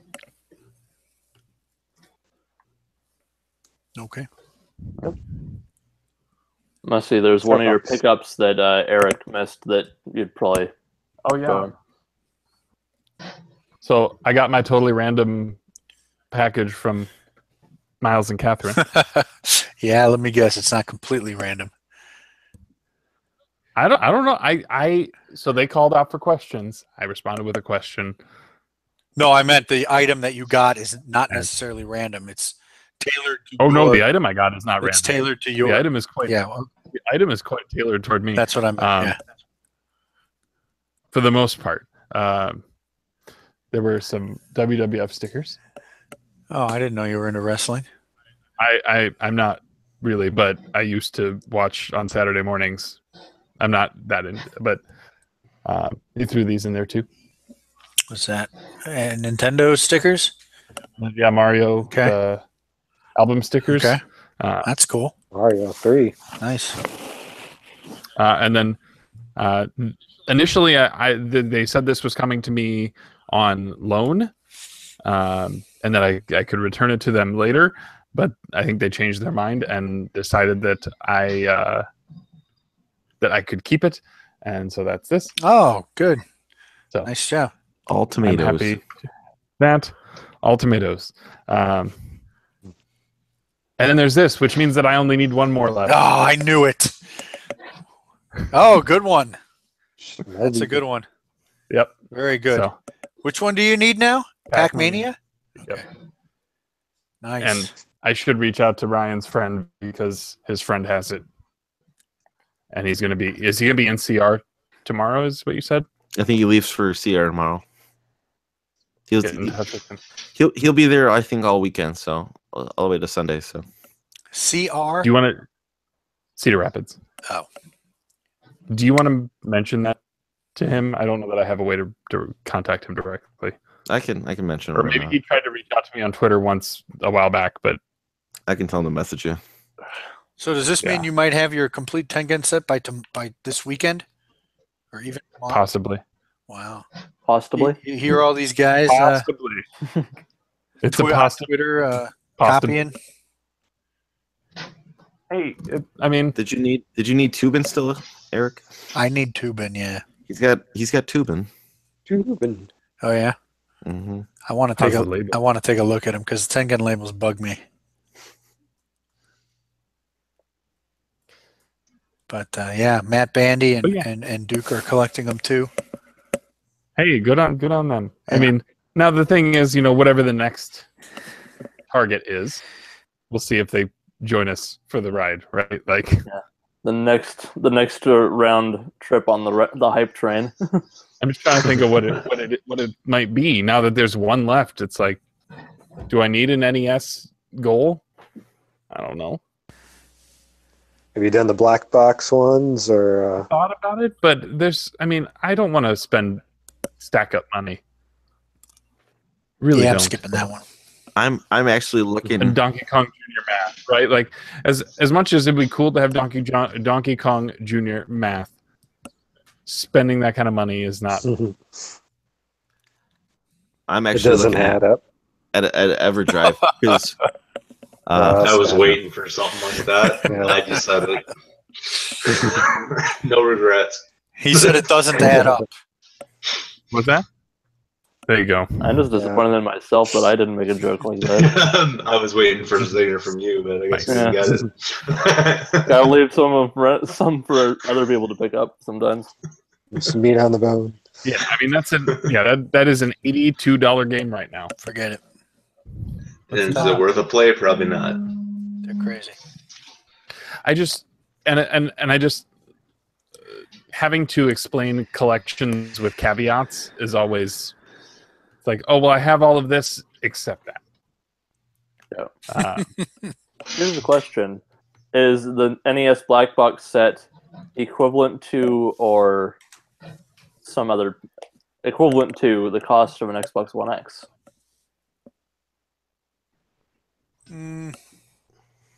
Close to, in a way. Like, I would assume. Well, what does Stack Up run? probably not. I was just making a joke. Yeah. Stack Up is only 72, but if you're looking for complete, because you would want a Rob. Like, that's the other thing is, if you get Stack Up and Gyro, those are very hard to play if you don't have, or impossible to play if you don't have Rob. Yeah. What I was hinting at there is, if you were to go for that, what would it cost? And if you would rather not, could that money go towards an Xbox One X instead of a Black Box set? Like, just say that I'm okay. Well, if I were to have bought Stack Up right now, let's just put $70 into the Xbox One. Yeah. I mean, it's really just shifting collecting goals. It's like, do I want to go over this set, or do I want this? It is. It's all where you're putting your money. Mm-hmm. Is this going to be the last iteration of the Xbox, whatever it is, or PlayStation 4 something or other? It's probably going to be the last iteration of the Xbox One X. Yeah, I mean, there's. I'm trying to figure out when I want to get in on it, and I want to get the best version. Yes, I mean, if Before you want the best versions, I think the best versions of those two consoles are out. Maybe not the PS4. They might do one more before they do the next iteration of consoles, just because they don't have a Model 3. They don't have a 4K Blu-ray player in that system, and it's not true 4K. So those are big knocks against it with the Xbox out there. So they might throw one more out there. I could see that. Yeah. But that wouldn't be anything over the top. It would just be the like to catch up, right? Yeah. Yeah, but like they typically do one more iteration before they. I only think that happens depending on the sales of the Xbox One X. Like, if that's just absolutely killing it because of the marketing.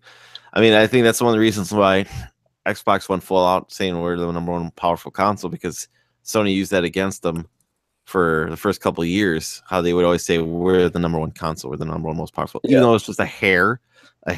They used that as a marketing tool against Microsoft, and it worked. It worked because people were like, "I want that one looks better," even though you can't really tell that one looks better. It's the more powerful machine. Yeah. Right, you're talking about for the Xbox One X, the original Xbox. When the PS4 originally came out, they were. do that. It was a huge marketing tool, and I think that's why Xbox thinks that's the same thing. So they went full out and said, "We can say we're the number one more powerful console right here." And I think Sony is waiting to see how well that does before they decide if they're going to release another. There's going to probably be another iteration, like a Slim Pro. Yeah, I can almost count on that. Yeah, you can almost The Pro S. Pro S model or something like that. Yeah. But it's depending on that or if it does start killing it, then you'll have like a Pro Plus or something. You never know. I mean, Sony is very much a copycat company. Whatever works for another company, they will copy. They've done it since the PS1. Oh, the N64's got an analog stick. Guess what? We're gonna put 2 of them on our controller. It's gonna have rumble feature built in because that's killing it too for the N64. Oh, HD DVDs coming out. We'll make our own and we'll call it Blu-ray. Blu-ray. So what do you think is going to happen next? They've been talking about this generation being, sort of infinitely upgradable or like indeterminately upgradable.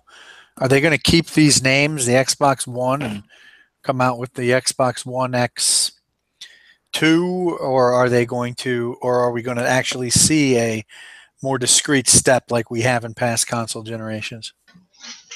I think they're probably going to keep the iterative structure as long as it's working. And they're probably, at least in the terms of Sony, Xbox needs to work out its naming problem real quick. Yeah, they do. But like with the next one, they're probably going to call it something else, but it's going to be an iteration on this one, but it's going to be a substantial iteration. But it'll still be the base hardware and like be compatible with everything prior, I would hope. Just because the problem is if they release a new one and it doesn't have all the backwards compatibility that they baked into this console, they're going to hear the internet will freak out. It's setting up all that money and just setting it on fire. It's just gone. It's all that goodwill just up in flames. But dogs and cats living together. Even though 2% of people use it and the rest of the people don't. But but it's still goodwill, and it's a feature that they can have one up on Sony. But just business. But anyway. So Microsoft, go ahead. I was going to say, sorry, but that PlayStation will keep its naming structure of going with the numbers, because really we're just going to go into the phone iteration at this point, which is not a bad thing to me, because they're basically all PC boxes anyway now. So just make a more powerful PC box, throw a different name on it, and have it play all the same stuff and also new stuff. So from a system design, you're saying it'll be. Let's talk about Sony, because that's the one I'm a little bit confused about. So their next system will be it'll play PlayStation 4 games, but it'll be in a PlayStation 4 family, but they'll potentially call it a PlayStation 5. I think they're just going to call it the PlayStation 5 and have backwards compatibility for all PlayStation 4 products. And it's basically just going to be a more powerful PC box. Maybe an upgrade to the structure of the menus or something. I don't know. But I want them to go iterative, because then backwards compatibility stops being an issue. Because it's assumed? Because, like, unless you get, so far back with, we're talking phone stuff here, but you go so far with phones, after a couple generations of phone, your old apps don't work because they're not upgraded to the new thing anymore. Yeah, if you're still running an iPhone 3G, your stuff has probably stopped working by now. Yeah. Well, how is that different? Okay, so I'm confused because, for example, I thought this was a new model, but what you've described doesn't sound that much different than PlayStation 1 to PlayStation 2. Well, they upgrade the number and they do backward compatibility. Is that well, I'm talking more on a hardware perspective. I'm saying they're going to keep with the same naming structure, but they're going to keep the iterative hardware. Okay. They're going to iterate on similar hardware and make everything work with each other, but they're going to keep the same naming structure of they did PS4, PS4 Slim, PS4 Pro. They're going to go probably, if they do the same 3 for the next generation, PS5, PS5 Slim, PS5 Pro, and then go over again. Okay, and they call it the PS4U. Oh god. Anyway.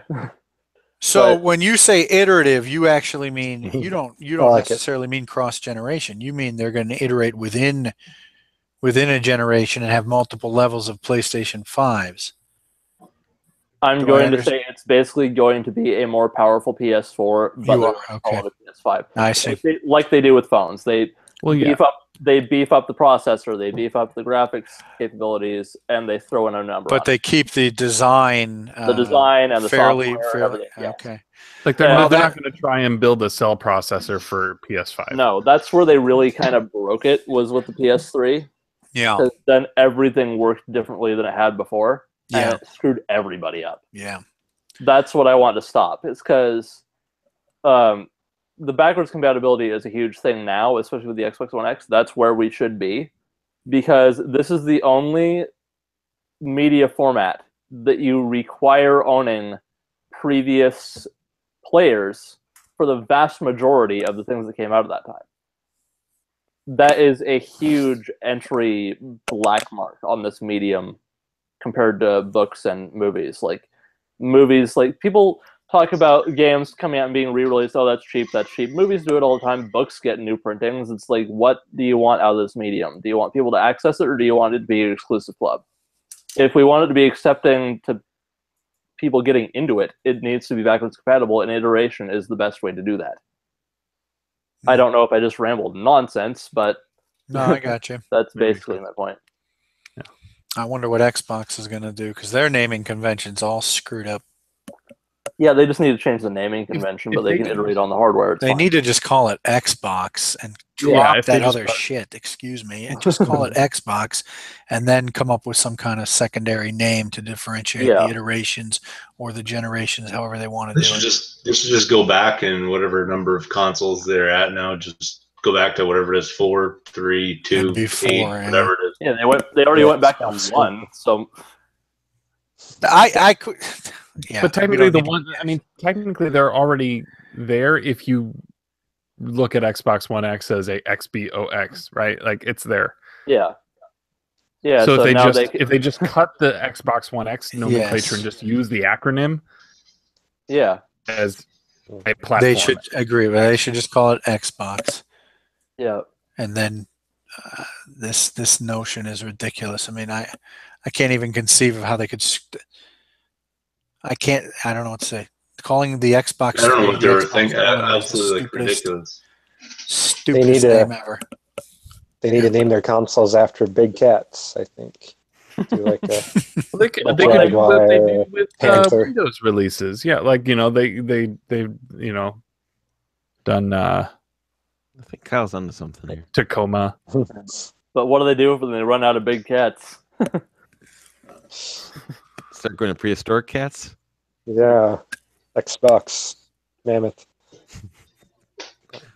Sabertooth. They probably don't want to name it after extinct animals. Yeah, the Xbox Yosemite. Oh, yeah, no. Or start bugs. The Xbox Jodo.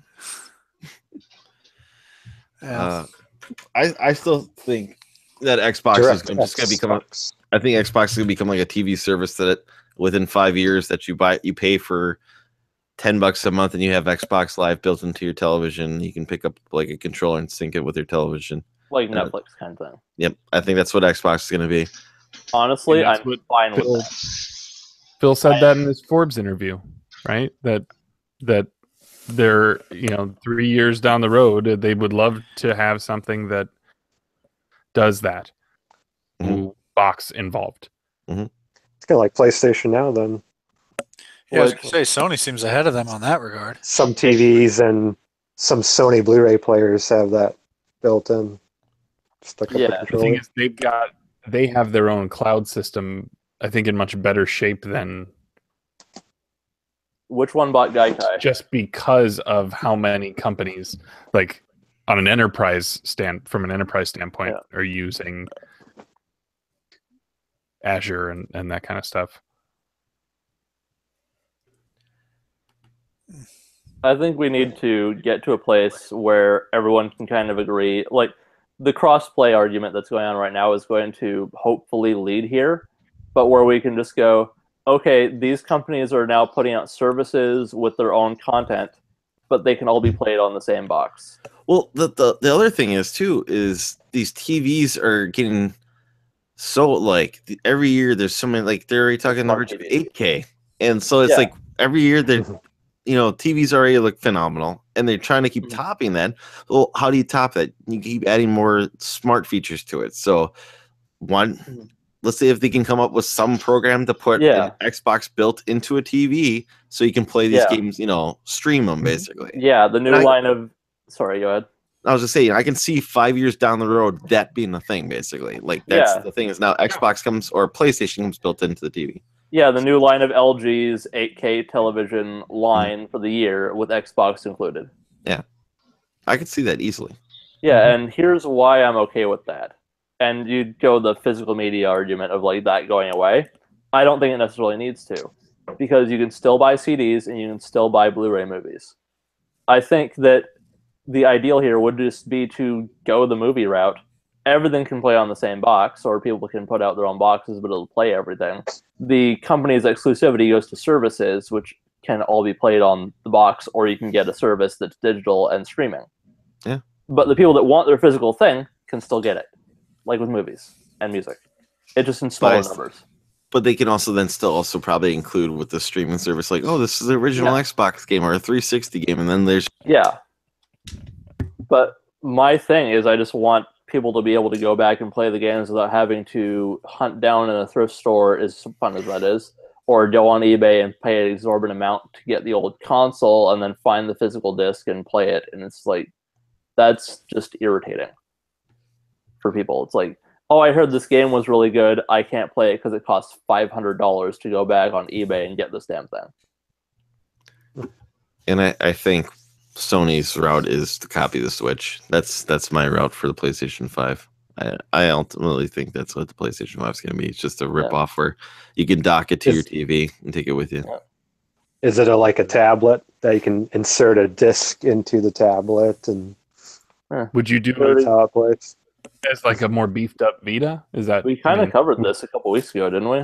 Yeah, but I just think because I know Eric was just kind of asking. That's just my ultimate. I think it's just be everything's gonna be a flash media. It'll just be like a same thing like the Switch, where it's gonna have like a little SD card. They'll pop in there, and just a more beefed up one that probably is powerful as a PS4, but portable. And it'll probably be able to do 4K because you never know. Well, technology changes and so fast these days.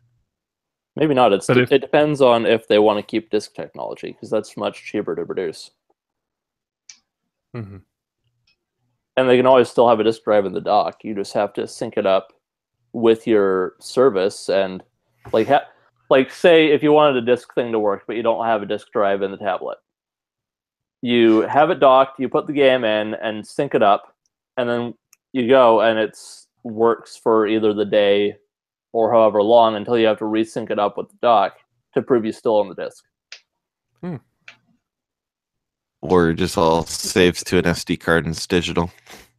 That works too, but for the people that have the physical media.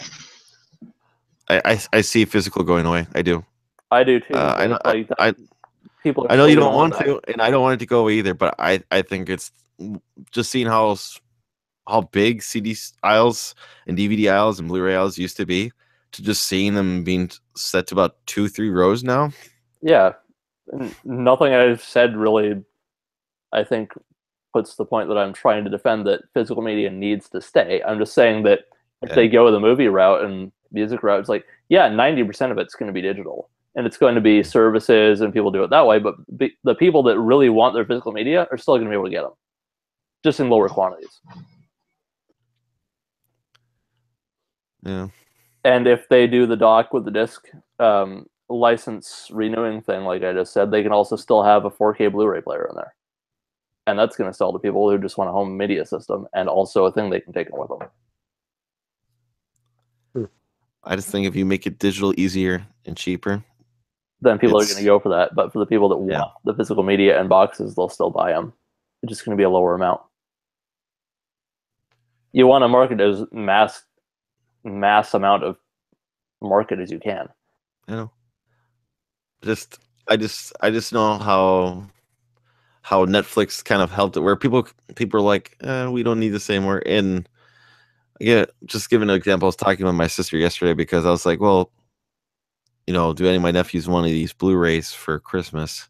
Because all these are $6-7. Mm-hmm. And she goes, well, most of these are on Netflix, so we don't need any of them. I'm like, okay. Yeah. When years prior, she was picking off every single Disney Pixar movie. She's like, let's see if Wreck-It Ralph, That's the only one she was looking for really. But other than that, she's like, we're fine, and that's the model. I mean, I used to buy tons of DVDs and Blu-rays. Now just with the convenience, with Netflix, it's gone. Yeah, I'm not trying to argue against that point. No. I'm just saying, even with all that, you can still go out and buy a Blu-ray player. You can still go out and buy movies. They're just not taking up as much space in the store. I just think it's gonna be harder to find, so you're gonna have to resort to more things like Amazon, basically, to get your. And granted, that's also retail stores disappearing too. That's what I said. I don't remember. It's going to be harder to find. Is it so much wanting? Is it so much wanting like a physical disc or card, or just having like a game case if you want to set it on the shelf, and everything would be like a download code or something? Yeah, but my whole thing is just that you still get movies that come out physically and people still buy them, but they come with digital download codes for your other devices. I want games to go that way where all the shit's going to work no matter what new thing comes out. And if you don't want the box, you don't want the physical thing, you can just get a service. I think that's a good idea. And people can make the boxes and sell them to people, and then people can play their discs. But there's going to be less people doing that, so you print fewer of them, so it'll cost less.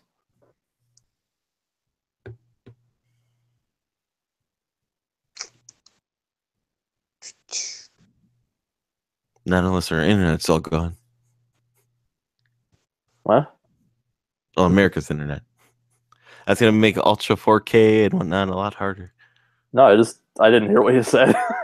Oh, I just said, one thing that can hurt us is our no internet. But okay.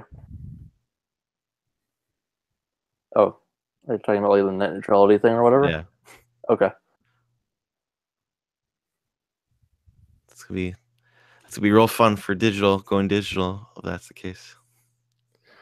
Well, I mean, internet speeds are not there to where we can really effectively stream 4K visuals that aren't requiring an input and output, right? Like all the 4K stuff we're doing is just, I want to watch it, I'm watching it. Just push it at me. And if supporting that is not good enough for just run-of-the-mill broadband, trying to do that, signals going back to control, like if it's actually controlled on the cloud or whatever, like that was kind of why PlayStation Now never really took off, was because there was some just small but present lag, right? Or buffering issues and stuff like that, right? That, and it was $20 a month. Yeah. It's also expensive, yeah. Yeah. You got a great collection of games, but yeah, I don't know if it's justified. I could buy most of the games that are on your service for what you're charging a month. Yeah. Yeah, you can't go any higher than 10 for a monthly subscription service, or it's just suicide. That's another thing Netflix has made the standard. Because I don't want to pay more than $10 a month. No, it's like, because that's at what point do people justify they can let the thing renew each month even if they're not using it all the time? Like, I have Apple Music. I don't use it that frequently, but $10, sometimes I'll just like let it renew because I'll listen to things occasionally. Or I don't have to download things or rip discs or anything. I can just play it whenever I'm in the mood for something. Well, that also kind of helped when they made iTunes, that songs were only $1 basically, and and it made it easy where all you just press a button, boom, download it, you have the song. Yep. That kind of made it easier as opposed to going through the Napster route or pirating it. Yeah, pirating it. Where when you make it easy and affordable, people won't pirate it. Yeah. There's still people gonna pirate it, but not as cheap many. and easy. Yeah, that kills the pirating. Yeah, it's like I mentioned earlier, I was looking at a bunch of comics on Comixology on their sales right now. And those are older comics I could easily pirate. But I was thinking how many like tabs and crap I would have to go through and getting that working and dealing with ads. And it's like, it's just more convenient to buy it. Right. That's how you kill pirates. Exactly. Right. Make it cheap, easy, and affordable. Yep. Convenience. Because when that's the thing, you look at it, you're like, $1? Hell yeah, it's $1. Who cares? Yeah. For as much as certain people would probably dispute, convenience trumps free all the time. Completely agree with that. Like, you can have this difficult and free, or easy and cheap. What are you gonna go with? Yeah. I like the challenge. $1 song downloads, $2 movie rentals.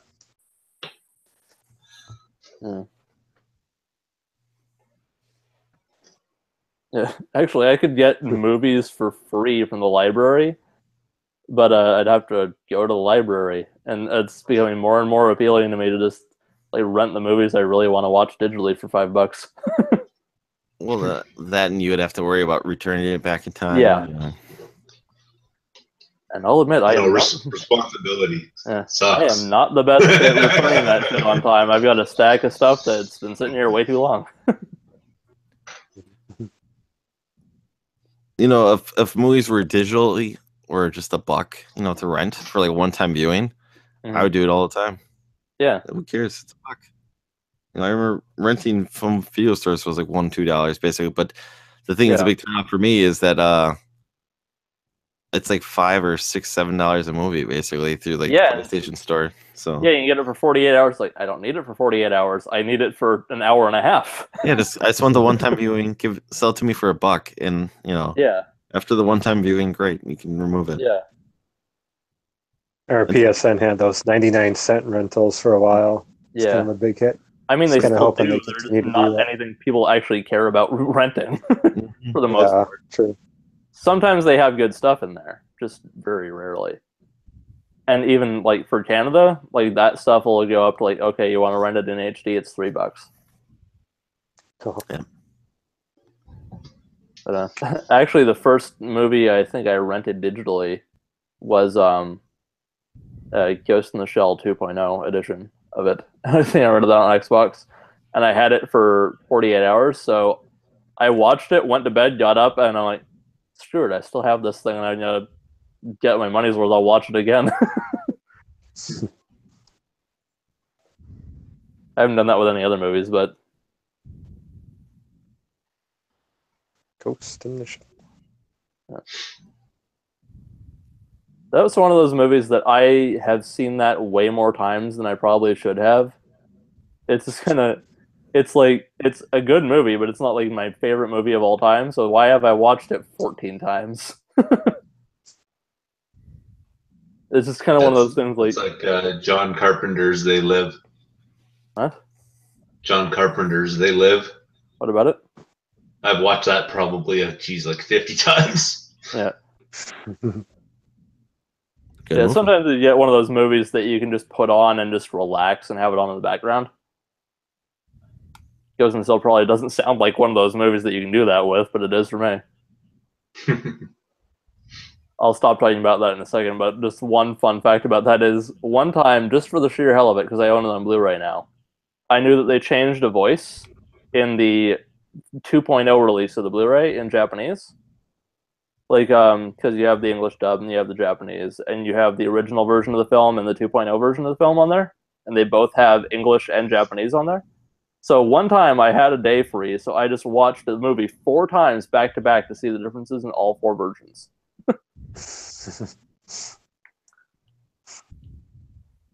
That is a life well spent. Yep. I still don't know what that fucking movie's about. Quite the day. Yeah. Anyway, I can stop talking about that now. Something else. I've gone on a lot of tangents in this hangout.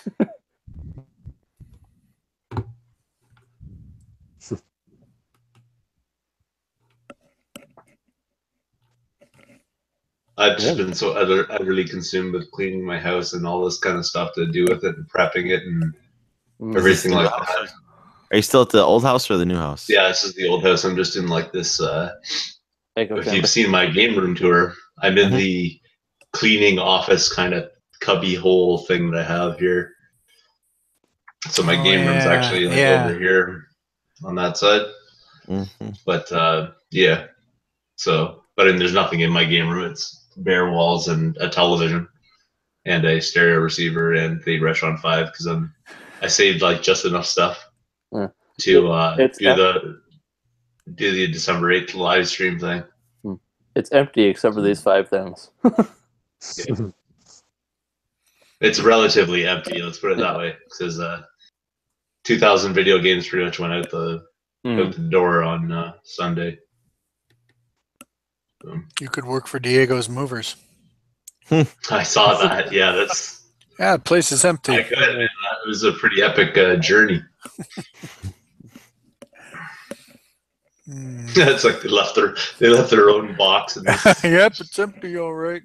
Empty. They left their box with their stuff on it. They took the "can someone else do it" approach. Yeah, Can't someone else do it? I don't think that word means what you think it means. All right. Definitely the ones to hire.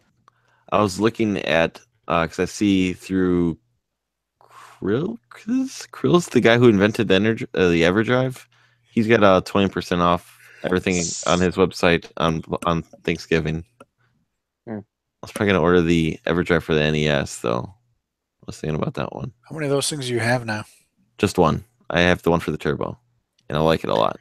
Can I ask you a question? Sure. I don't know what the answer to this is. I bought, you know that I bought Ease 4 for this Turbo CD. Mm-hmm. It requires the Super System card. Do you happen to know if any of these EverDrive devices can be used to store the ROM? Now, the Super memory card also has extra memory. It actually has extra RAM. It adds RAM to the system. And I've heard some of these cards have extra RAM. Do you happen to know if any of these EverDrive cards can be used to replace the CD system cards? It cannot replace. It can't play Turbo CD games on the EverDrive, but I believe it plays Turbo. No, I don't need it to play the CD games. I just need it to be, if I put the system card ROM image on the EverDrive, can I use it as the system card for the CD player? I mean, I have the player. I'm not talking about playing ISOs from the thing. I'm talking about using it to... Basically using it to emulate the RAM expansion. The card. I think so, because I believe it supports Turbo and Super Turbo games, or wherever the... All right. I'm thinking about maybe getting one of these Turbo... do a little research before, but well, yeah, I started to, but I can't find an answer that I consider to be definitive.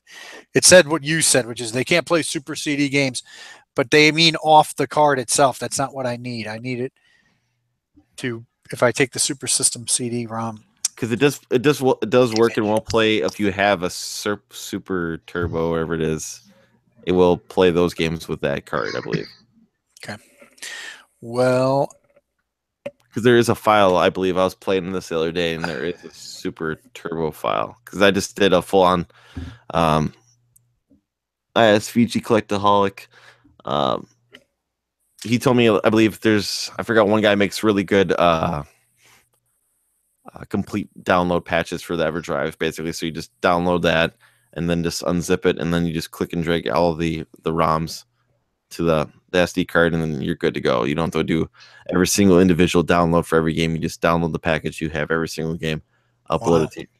So it's like a really easy. It was like 3 clicks and you're good to go. Do you like your one for the TurboGrafx? That's great. I've had no complaints for it. I like it a lot. And you've been using it. You've been playing it. Okay. Mm-hmm. That's why I kind of want to get the NES one now after experiencing it on the Turbo here. Is the Turbo the only one you've got? Yes. I've ordered from Stone Age Gamer, but this guy's website is at least promising, probably saying 20% off all their products from his, from his store. And he's the guy who makes it, and he also deploys updates. That's the reason why I chose that over the Power Pack for the NES, because this guy still supports it, and the Power Pack has not been updated and supported. This guy still puts out patches once a year. So I was just looking. I'll give you an example. So at the NES EverDrive, he lists it as that there's including the Famicom games and everything. There's 20 over 2,600 NES games. There's 2626 is what he's saying. The EverDrive for the NES supports 2587. 39 games are not supported, and most of those are Japanese Famicom games. There's like 2, I think, NES games. One of them, I believe, is Action 52. And the other one's probably Tubin. Tubin, I believe, is supported. I was looking at this the other day. Tubin. That was a joke. Tubin, yeah, because that's the one I need right now. But yeah, when I was looking earlier at older compatibility lists, there was only a couple, and none of them are like the games were like you're just dying to have unless you're really dying to have Action 52. You know. Where did you see that this stuff was on sale? I just went to the guy's website. I can put it right here in the group chat. No, I've got it. Oh, yep. Sorry, it's right at the top. Yeah. Black Friday, November 24th, 20% off. Mm-hmm. All products. Cool. I got my Master System EverDrive last year around this time. I'm gonna check his Stone Age Gamer just to see if they have anything too. But this is the guy who makes it. Yeah, this is the guy who makes it. Yeah. Even if you go to Stone Age Gamer, you know his name's on that product basically. Yeah, so. that's the one I've got. They just let you decorate it how you want to decorate. He's got a very plain approach to his, but he's cheaper also than them. So what do you have? Do you have the Turbo EverDrive V2? Yeah. Oops, I added it to my cart. That's not what I wanted. I wanted to look at it.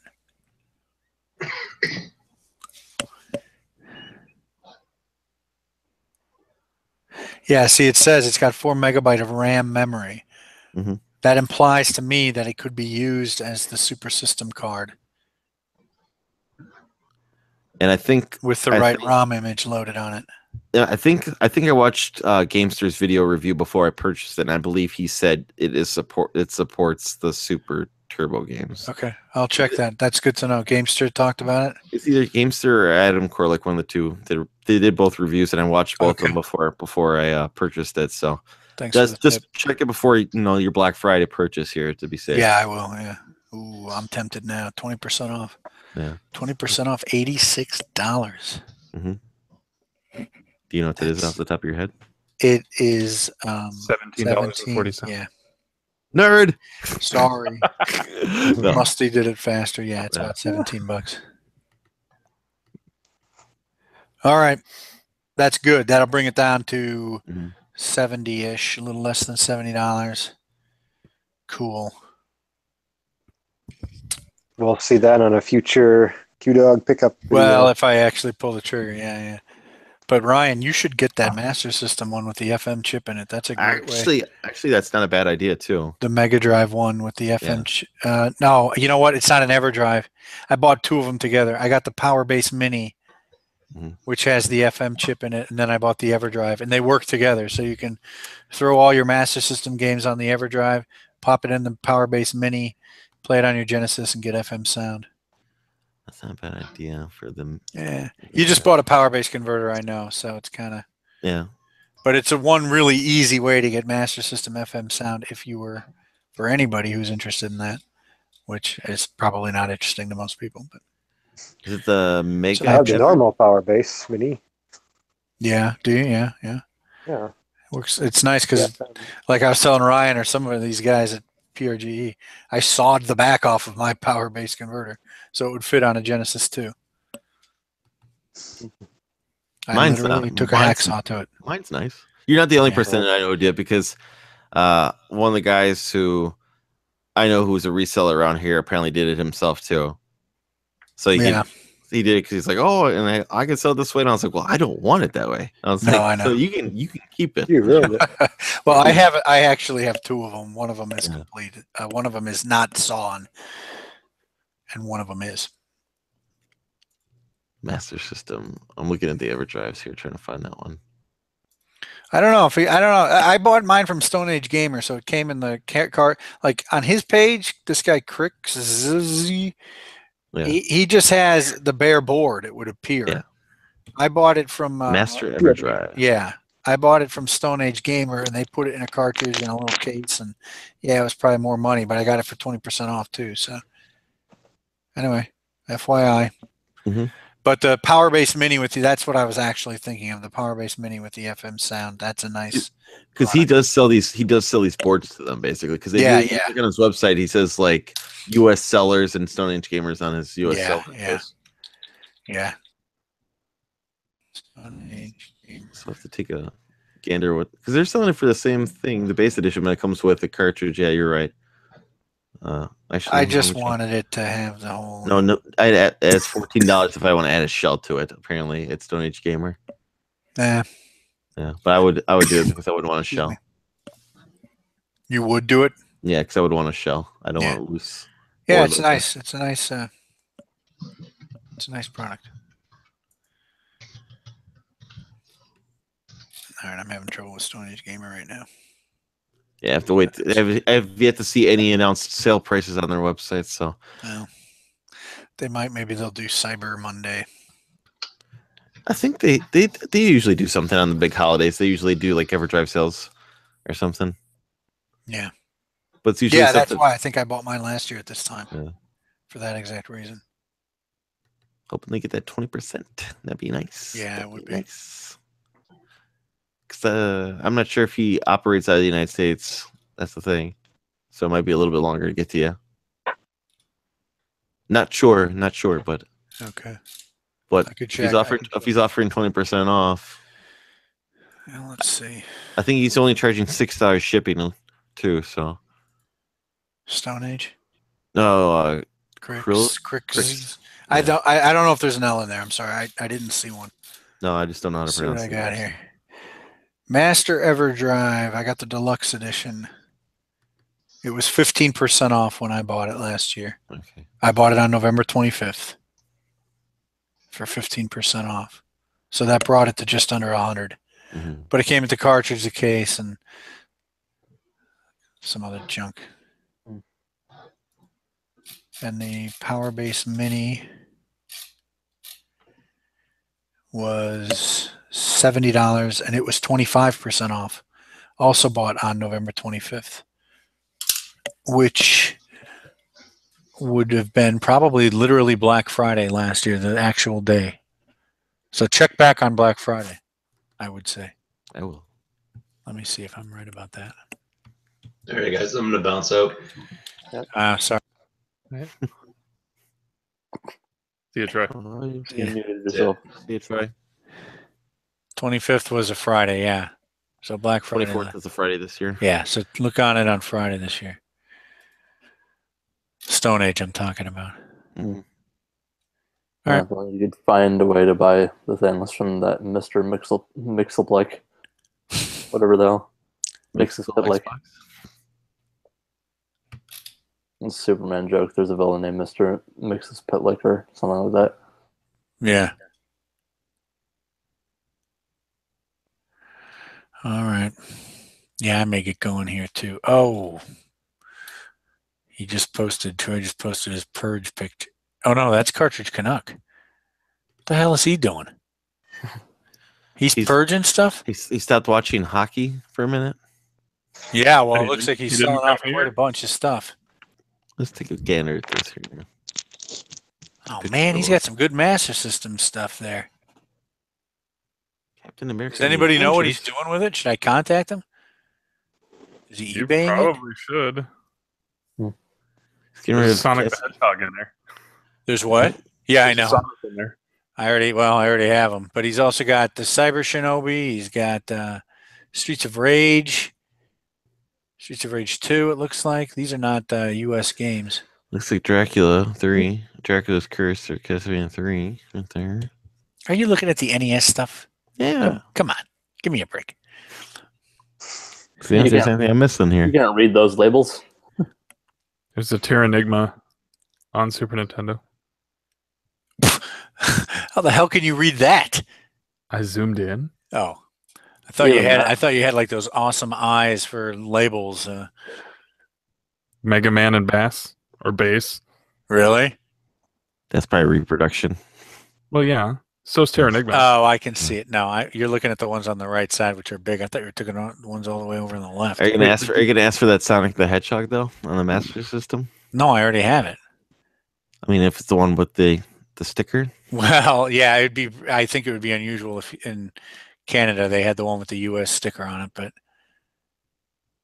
Should at least because I think it's because it would appear that in Canada they sell what are U.S. imports. They sell as regular games in Canada. I mean, because otherwise he's got tons of imports. I think they were just available in Canada. I can ask him. I'll ping him. I don't know if I'll private message him. Maybe I'll just respond.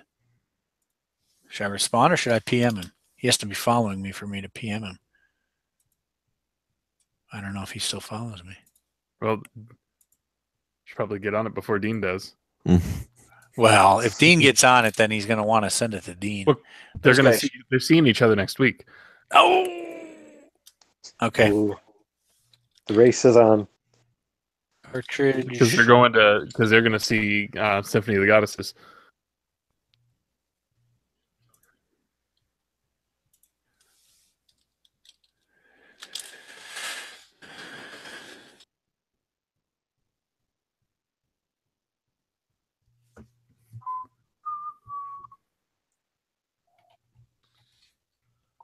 I think I just proved that literally nobody is looking at their screens right now. Oh, I'm not. No, I'm pinging. Canuck. I see Iron Man. Yeah, I saw this. I saw this out of context panel earlier, and I found it amusing. I think that's the Phantom. Early Volume 1, Iron Man. Yeah. Early Volume 1. Yeah, that dialogue. Yeah. Ooh, you should tell him that I want that Switch box. Since it's in the picture, right? Means that I can have it. And nobody cares, so I'm going to stop sharing this now. Sorry. Let's see what he says. No, I didn't tell him about this. What's the Switch box? I cared. That Ethernet thing down there? Oh no, what is that?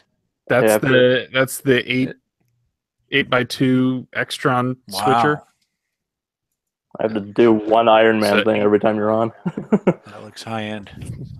Always appreciate it. It's eight inputs that can go out to. I'm sorry, it has 8 outputs. It has 12 inputs. And they can be completely crossbarred in any configuration. Yeah. Wow. Yep.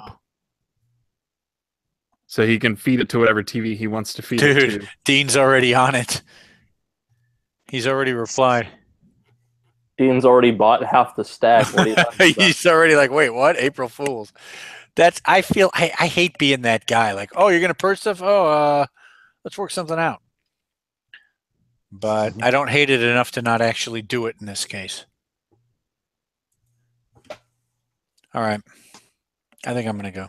I got Black Friday stuff I need to buy. I could be buying this whole junk. I got new junk to be buying. I'm just tempted by some of these Master System games.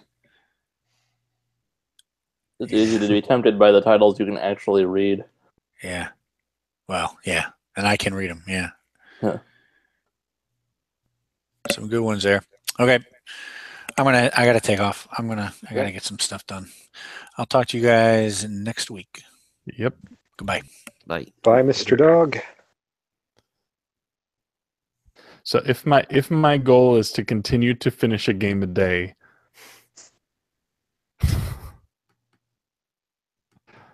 I'm gonna have to pick something that has a short runtime for tomorrow, right?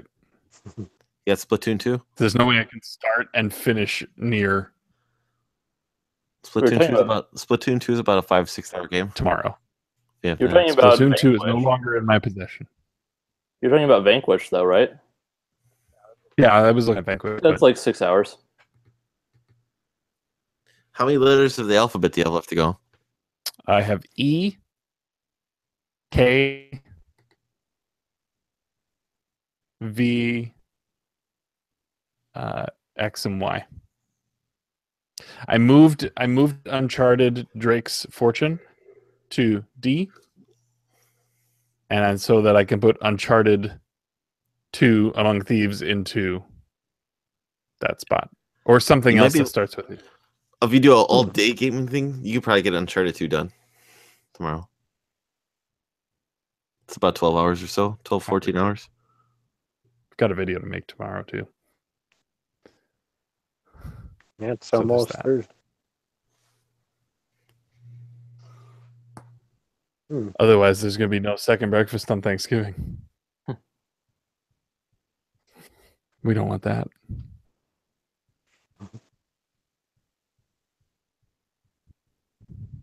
Should be a good one this month or this week. This is a very minor. Actually, it's kind of exactly this. Yeah, never mind. I don't want to give too much away. Spoilers. This is a very minor nitpick with. Sorry, go ahead.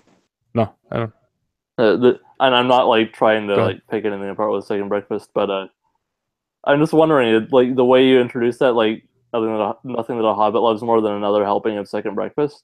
Do you need to say the another helping of? Isn't that the saying though? Maybe, but just like. I mean, that's what I started saying. It sounds like a third serving, like a third breakfast. Another second breakfast. It's another episode. Though, okay, yeah. Right. I'm assuming that people are coming back. Yeah, no, it's fine. It's just like it's a very. Which is weird though. It's with my brain, it's fine. Funny because the type of thing that these videos are turning into are things that should be standalone, which is weird because I'm framing them as another episode in a series.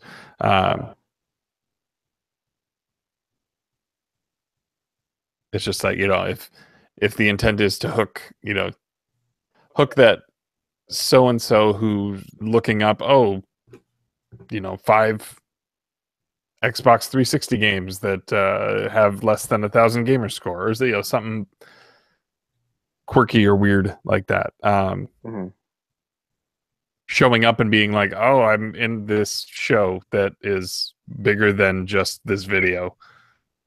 Yeah, off-putting. It made sense when you were doing like your vlog, like what you've been doing this week stuff. But if you're gonna go to just the, I'm convinced that nobody really watched that. That stuff was fine. It's just like if you're going to just do the topics per week, maybe you can just do the standalone thing. So it's up to you. Yeah. I have no issue with doing the second breakfast thing. That the thing I brought up is just like a very minor thing. It's like, does that make sense? But if I'm the only one thinking, no, good. Well, I mean, if it was the first time that you're hearing me say that, then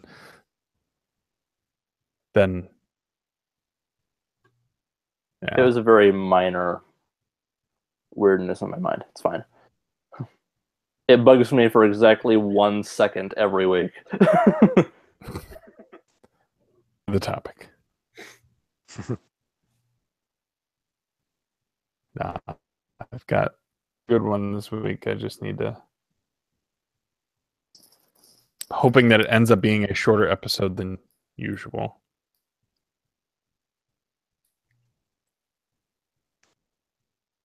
We'll see. We'll see how it goes. But yeah, I need to find an E. Enslaved Odyssey to the West. That was one of the ones I was thinking. Eternal. That's Sonata. like a 9-hour game. Eternal, and it's $5 at GameStop. But I was like, I could play Earthbound, or I could play like I had started Eternal Darkness, but I don't know that I'm going to finish Eternal Darkness. Einhander right now. Guys.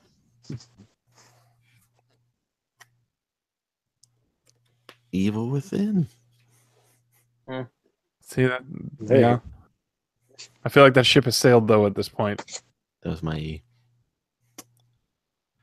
It's tempting almost to not buy Skyrim and get it on the PS4 and so the Switch because it's gonna be $15 at Target. I don't know, but I just want it for the convenience. I'm still looking at spreadsheets here for sales. Yeah. You could do Skyrim though and do E for Elder Scrolls or any of those. That would be long though. Not in the main campaign. I've also played through. Yeah. Played through it. Yeah, I'm already gonna have a long game. Like I already have a long game planned for December. Long play. Yeah. Long plays. Because Horizon is going to take Like I'm trying to get as much played as I can right now to get it out of the way so that I can play Horizon guilt-free. That's what I'm trying to do with Yakuza, so I get that done, and then there's a couple small ones I have yet to wrap up, like Metroid. I'm trying to wrap up Metroid here. Yeah, I need to play through that. I'm trying to wrap up Splatoon 2. I'm on the last stage for Splatoon 2, so we'll try to hammer those out this week, so then I can just focus on Horizon, and then maybe Resident Evil 7 at the end of the month for December. Yeah, I still gotta play through Mass Effect. Well, I could say I have to play through Mass Effect, but I played through Mass Effect 2 enough that I can get by without. Don't tell the bros. You remember everything fondly. I remember a majority of it. If not, I have this nice hardbound book right here that tells me just about everything. You know that's going to be in my hands for the entire recording. Hey, Musty, how did you get through the suicide mission? I turned left. Right at this point, I sent Legion into the pipes. Careful. Yeah. And I might have made a huge mistake there. It's all right. It took Miranda and Garrus, and we are continued on the next page. We were the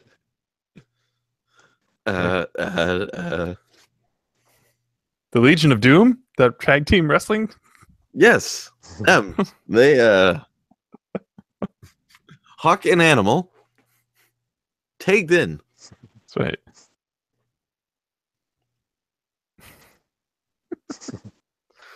And then the Bushwhackers showed up. Oh no, the ultimate rivals. They started licking people's faces, all in outer space. Man, I need to finish Mass Effect 2.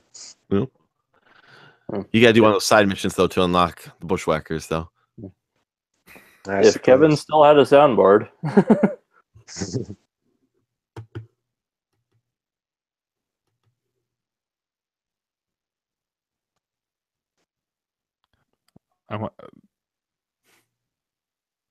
I'm enthralled by Curtis or by Paul's post here.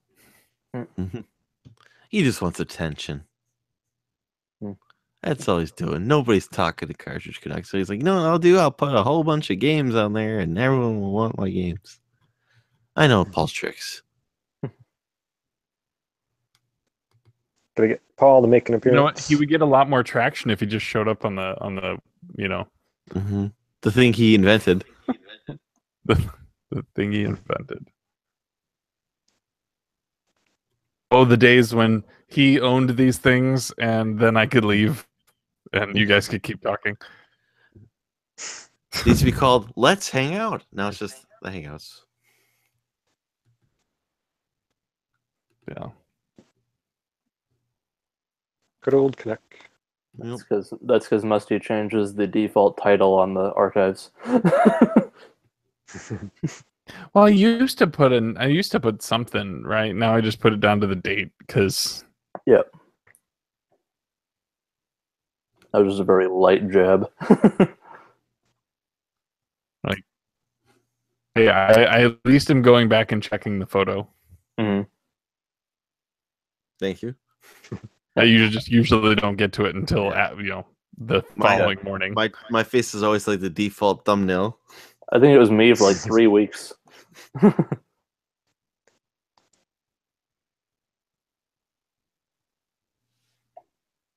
One thing you could do to find another game that starts with E to play is just if you're not thinking of titles, is you could just go on how long to beat and just type the letter in there, and it'll just give you a big list to go through. There's a fun little PS4 game called Entwined. It's kind of like yeah, that's on there. Oh, all right. How do you even describe it? It's kind of a It's you have a fish and bird, and you're controlling them both at the same time.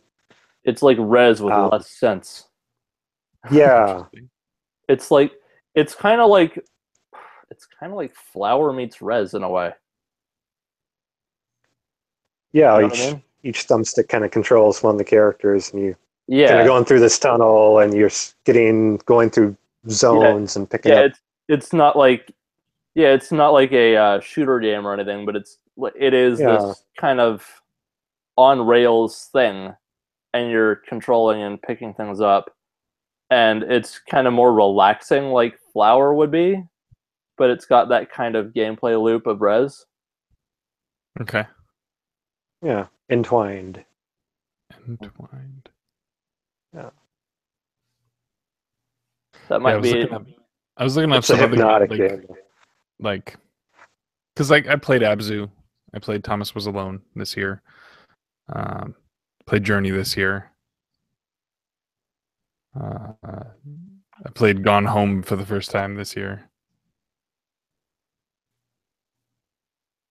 That game. Short games are not uncommon. Mm-hmm. There's that game Evoland, if you've ever gotten that on Steam or GOG or something. Evoland. I think it's like some sort of. I have no idea what that is actually. I think it's like some sort of Zelda thing. Or something along those lines. 26 hours. Oh, Evil Islands is what pulled up when I typed in Evoland. EVO. Emo-land. No. You play El That's the Shaddai. early 2000s. Elevator action. There you go. Eat Lead, the return of Matt Hazard. I played that. It's funny. Echo the Dolphin. Yeah, I could try to actually beat Echo the Dolphin. Elmo's Letter Still Adventure. do not understand the purpose of that game. Excite Bike? Is there a way to beat Excite Bike? I don't know. How to get the credits. Games didn't have credits back then. The credits were all on the title screen. Did you say game over or that the end? I mean, if they did, they'd just be. I got a game over in Excite Bike. I win. Did you say you still needed a U? I was gonna play Uncharted 2, I think. Oh yeah. Or I could look for the letter D and move that first Uncharted back down to U. Because at first I was gonna play Diablo 3. I just don't think I'm gonna get through all of Diablo 3 by the end of the year. Nope. So I think a fun one, and I think Fitna would agree. Ultimate Alliance, Marvel Ultimate Alliance would be. That's good. I haven't played the PS4 version, but I need to play more of it. Not on the PS4 version. 360. Yeah. I think that was a little bit flawed. Can you beat Donkey Kong Jr. or Donkey Kong 94 for the Game Boy? Don't you have that? I have it. My other Marvel recommendation would be for X-Men Origins Wolverine. Which is actually a good game, and it's not that long. The last boss fight kind of sucks, but the rest of the game's pretty good, actually. Holds up better than X-Men Legends, probably. Heard that was pretty solid. Mm-hmm. You will hate it and life itself if you try to get every achievement in it, but if you play it once and remain sane, it's good. Could I make Horizon Zero Dawn my D? Nope. Just like Ryan can't make Street Fighter V his V.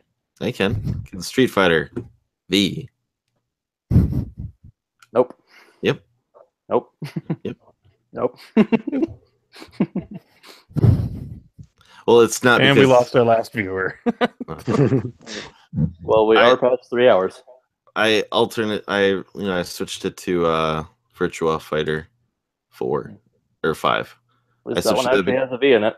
Well, I raged quit Street Fighter V on the M Bison fight at the end.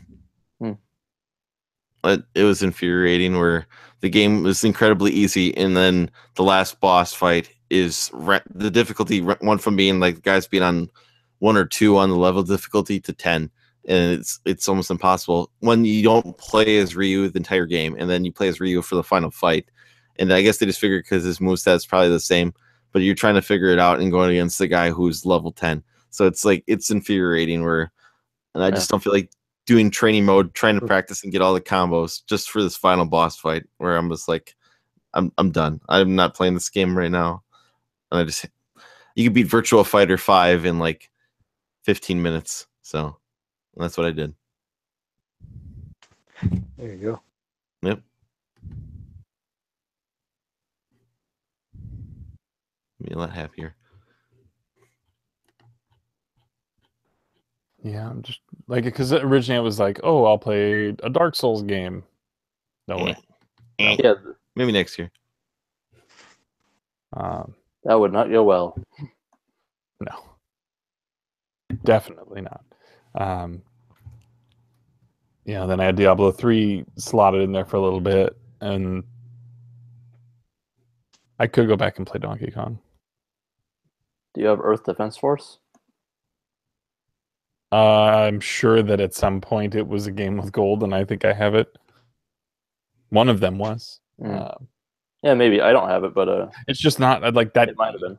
That game is not on my backlog. Like, okay.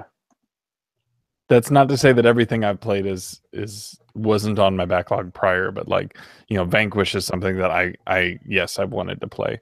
Mm-hmm. You're trying to keep it to stuff you're actually wanting to play, rather than just trying to manufacture. And if it can contribute to, if it's a new game, if it's a 2017 game, that also is helpful because it helps me be an informed person when it comes to, game of the year. So like, I want to play Hellblade, I want to play Cuphead, but those letters are already taken. Yeah. Not so much if you played Eternal Champions on the Genesis. I do not have Eternal Champions on the Genesis. Oh, wait. That's not on the Sonic Collection, is it? I don't think it is. It's on that Sega.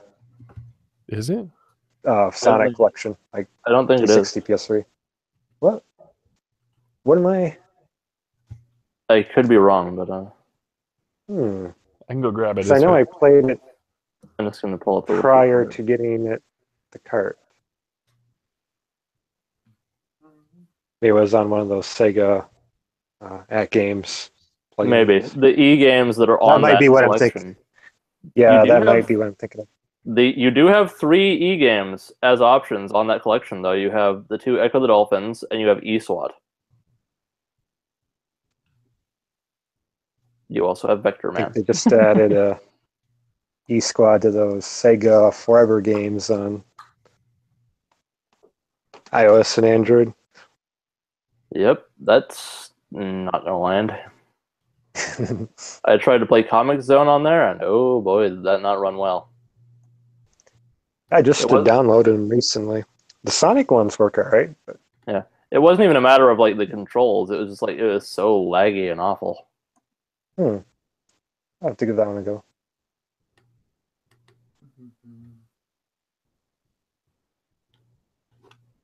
Did you say you need K? I think he said so, yeah. Dream Course. Okay, there's also Kid Chameleon on that collection. Klonoa. Yes, that's a good recommendation. If you have it. Well, like I'm on. So there's 8 courses in Kirby's Dream Course, and I'm on course number 7, but I keep running out. I keep running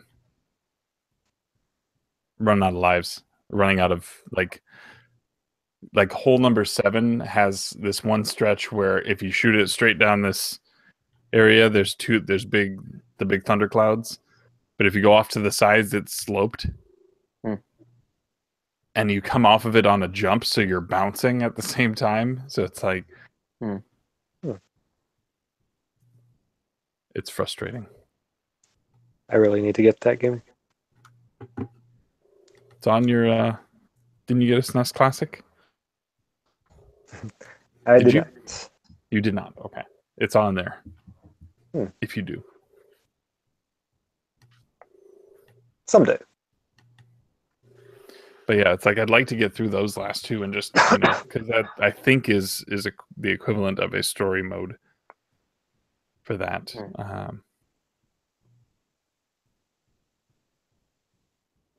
I don't know. We shall see.